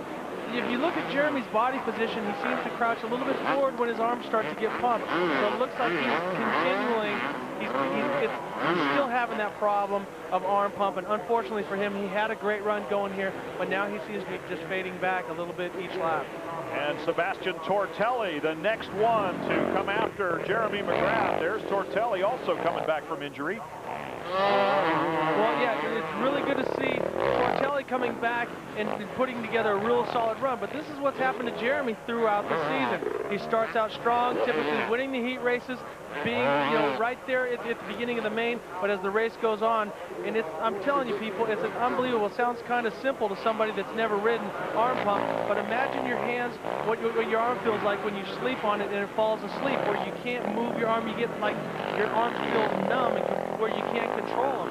Well, that's what happens when a rider gets arm pumping. Your hands are your connection to your motorcycle, and once you start to lose that feel and that ability to control the bike, you're going to fall back. But looking here at Sebastien Tortelli, who's now reeling in Jeremy. Jeremy just can't seem to charge because of that arm play. Like someone else's arm is hanging off your body out there, and McGrath has been bothered by it. He says that his left arm is getting better, but his right arm still bothers him more than the left. Yep, and as you seen earlier, just a minute ago, just a second ago, that blue and yellow flag, what that's for is for the lappers, so that they know the faster riders on the lead lap are coming up behind them. They call it a move over flag, but they tell you time and time again, the riders mean do not move over, hold your line. Sebastien Tortelli, the difference in body language tells you that Tortelli's on the run, and McGrath is just trying to hang on. Yeah, look at Sebastien Tortelli, very aggressive posture on his bike. Yeah, Sebastian's a very strong and very physical rider, so we're going to be looking for him at the last half of the race, because when we are at the halfway point, so we got 10 more laps to go. 10 laps to go for Jeremy McGrath to try to hold off Sebastien Tortelli to salvage 5th position here. Lusk already went by him. Carmichael, Pastrana, and Tim Ferry have crossed the finish line, and it is Carmichael with about an 8-second lead over Pastrana, and then it is Tim Ferry about another 8 or 9 seconds back from them. Yeah. Well, Jeremy seems to be holding on. I mean, he's definitely a champion. He's a fighter. He's not going to just roll over and give it to Tortelli, but Tortelli has slowly reeled him in. Perhaps the pit board, as took a while for McGrath to get around to his pit board. He saw Lusk go by. That might have kind of jarred him into the reality that, hey, maybe somebody else is coming, and his pit guy said, Tortelli's on your tail. Well, unlike now Winston Cup has kicked up its pace so hard, there's not a lot of riding, but in Supercross, there is no riding, you know. What they call about, I'm just going to ride along for a while, save my tires. In Supercross, you race every lap, every turn, every jump, and every bump. So Jeremy McGrath doesn't care who's behind him, who's in front of him. He's going to race as hard as he can. And for him to succumb to the pressure by Sebastien Tortelli tells me that he's having a serious physical problem. 10 laps remain in the Supercross here at Daytona, live on Speed, where you're watching Jeremy McGrath, the 7-time Supercross champion. And I'm always reminded when I see that number 7 that there are very few, if any, champions in a major motorsports series more than 7 times. You know, you're talking about Dale Earnhardt, Richard Petty, in this case, Jeremy McGrath, Mike Eddy in ASA, 7-time champion. That seems to be that magic number. Okay, well, here comes Tortelli. It is a magic number, but here comes Tortelli on the inside, makes a move, but then Jeremy goes a little bit of resistance, but he's just not able to physically lash back at Tortelli. You know, almost a disheartened move there by McGrath as he thought about maybe trying to dive in there and keep that pass from happening, but it didn't happen. Sebastien Tortelli moves into 5th position here at the Daytona Supercross.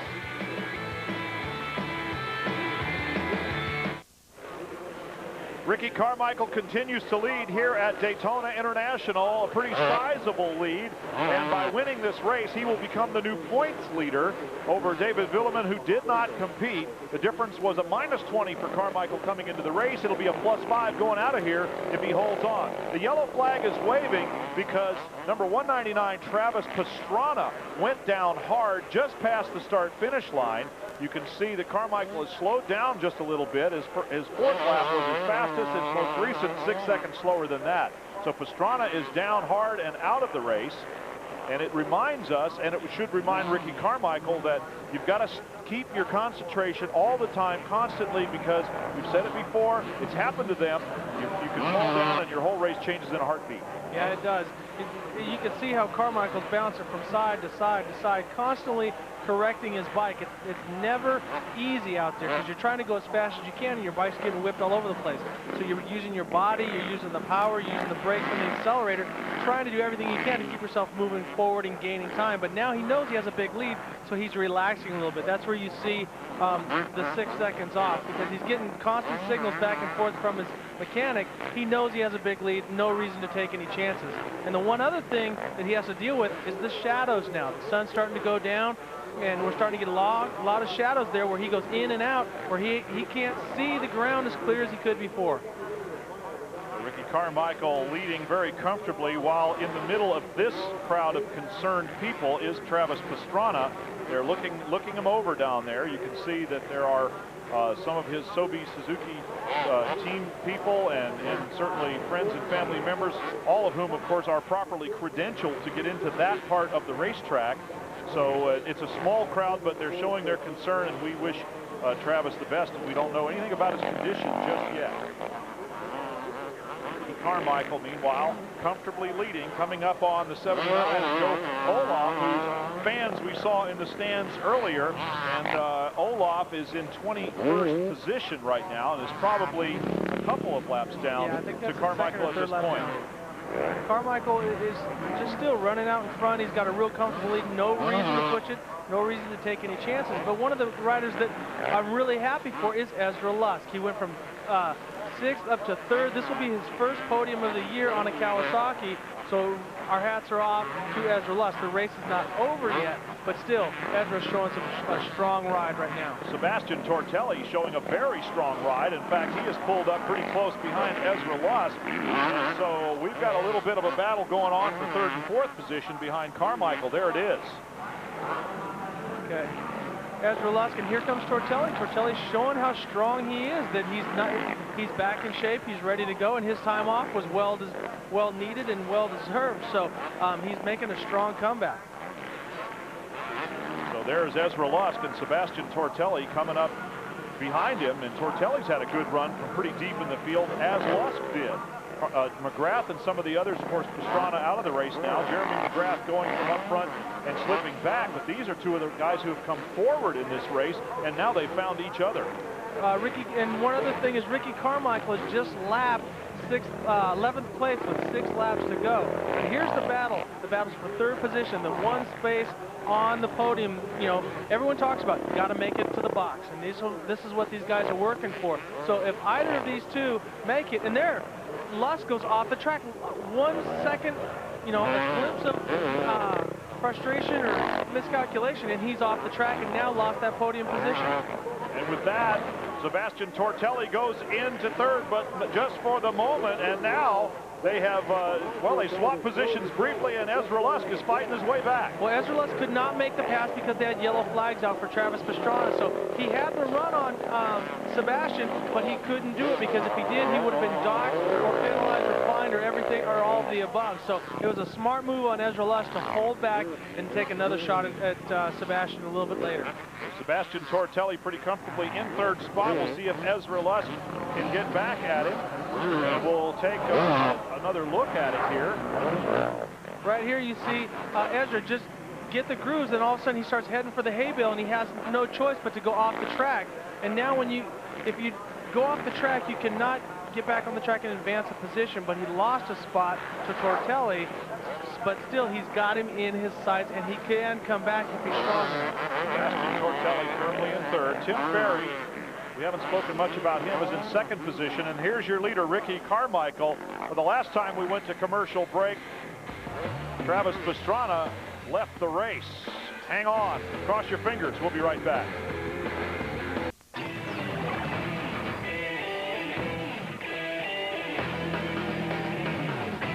The Daytona Supercross by Honda, brought to you by Joe Rocket, evolution of a champion. By Yamaha, the leader in creating a lifetime of exciting and memorable experiences. By Honda, the company that defines performance in motorcycles, ATVs, and scooters. And by Kawasaki. Kawasaki, let the good times roll. Ricky Carmichael in and out of the shadows. That doesn't seem to have bothered him. He's backed his lap times off, maybe a second a lap. You can see the average at 132. That's a 128 quick lap and a 136 this last time. So he's just easing off ever so much, Rick, knowing that if he just stays out of trouble, he's got this one in the bag. Yeah, there's no reason for him to push it. As we saw him pushing it in the heat racing going down when he had an 11-second lead. Right now, with the shadows and the lappers and all the different things, you just want to focus on completing those lap after lap after lap. Ricky Carmichael out in front. In 2nd position, it is Tim Ferry, and what a great story it is for the rider of the number 15 bike here, coming back in his first race in quite a while, putting on a great show and a great performance in the qualifier, and now in the main. Yeah, Timmy was hurt at the beginning of the year, did come back, tried to run a little bit, but found out he wasn't 100% healthy, took the rest of that time off, and now is back here at Daytona finishing where you have to be very physical. It's a very physically demanding track, and he's showing his mettle. He's here in 2nd place. Unbelievable ride for Tim Ferry. Ferry in 2nd position. Let's go downstairs right now to Greg White for a report. Well, just a Travis Pastrana update real quick. When he crashed, he was knocked unconscious. When he came to, he's suffering from some sort of heat exhaustion. He's awake and he's talking to the doctors, but they still have him laying on the grass right now. They're going to stretch him on out of here, but he seems to be okay, and he should be okay in the long run. Brian? All right, that's good news indeed for Travis Pastrana in a weekend that has been fraught with incidents for different riders, both in the road racing events and today in Supercross. Fortunately, all the Supercross guys, some of the crashes were actually almost comical in that they were able to get back up and not even lose their positions, or in Ricky Carmichael's case, the lead. Well, that's one of the beauties of Supercross and motocross, is because you're in the dirt, so the small crashes typically don't hurt you. They don't feel good, but they don't injure you. Like road races, when they hit the ground, it doesn't matter. When those guys go slow, they're going 80 miles an hour. So if they just tip over in a turn, they get ground off quite a bit of skin. But in Supercross, if you have a small crash, it typically doesn't hurt you too bad. Ricky Carmichael has been pretty error-free in this race. Got the whole shot, held off Pastrana at the very start of the race. And that was quite a contrast to the whole shot that he got in his qualifier. He had to work his way through, but it just seems like whatever problems, whatever course, whatever adversity, whatever challenge you put in front of Ricky Carmichael, he rises to it. Well, that's the definition of a champion. You know, he's not a rider that's just going to go, well, I don't like this or I don't like that, and I'm put in this situation.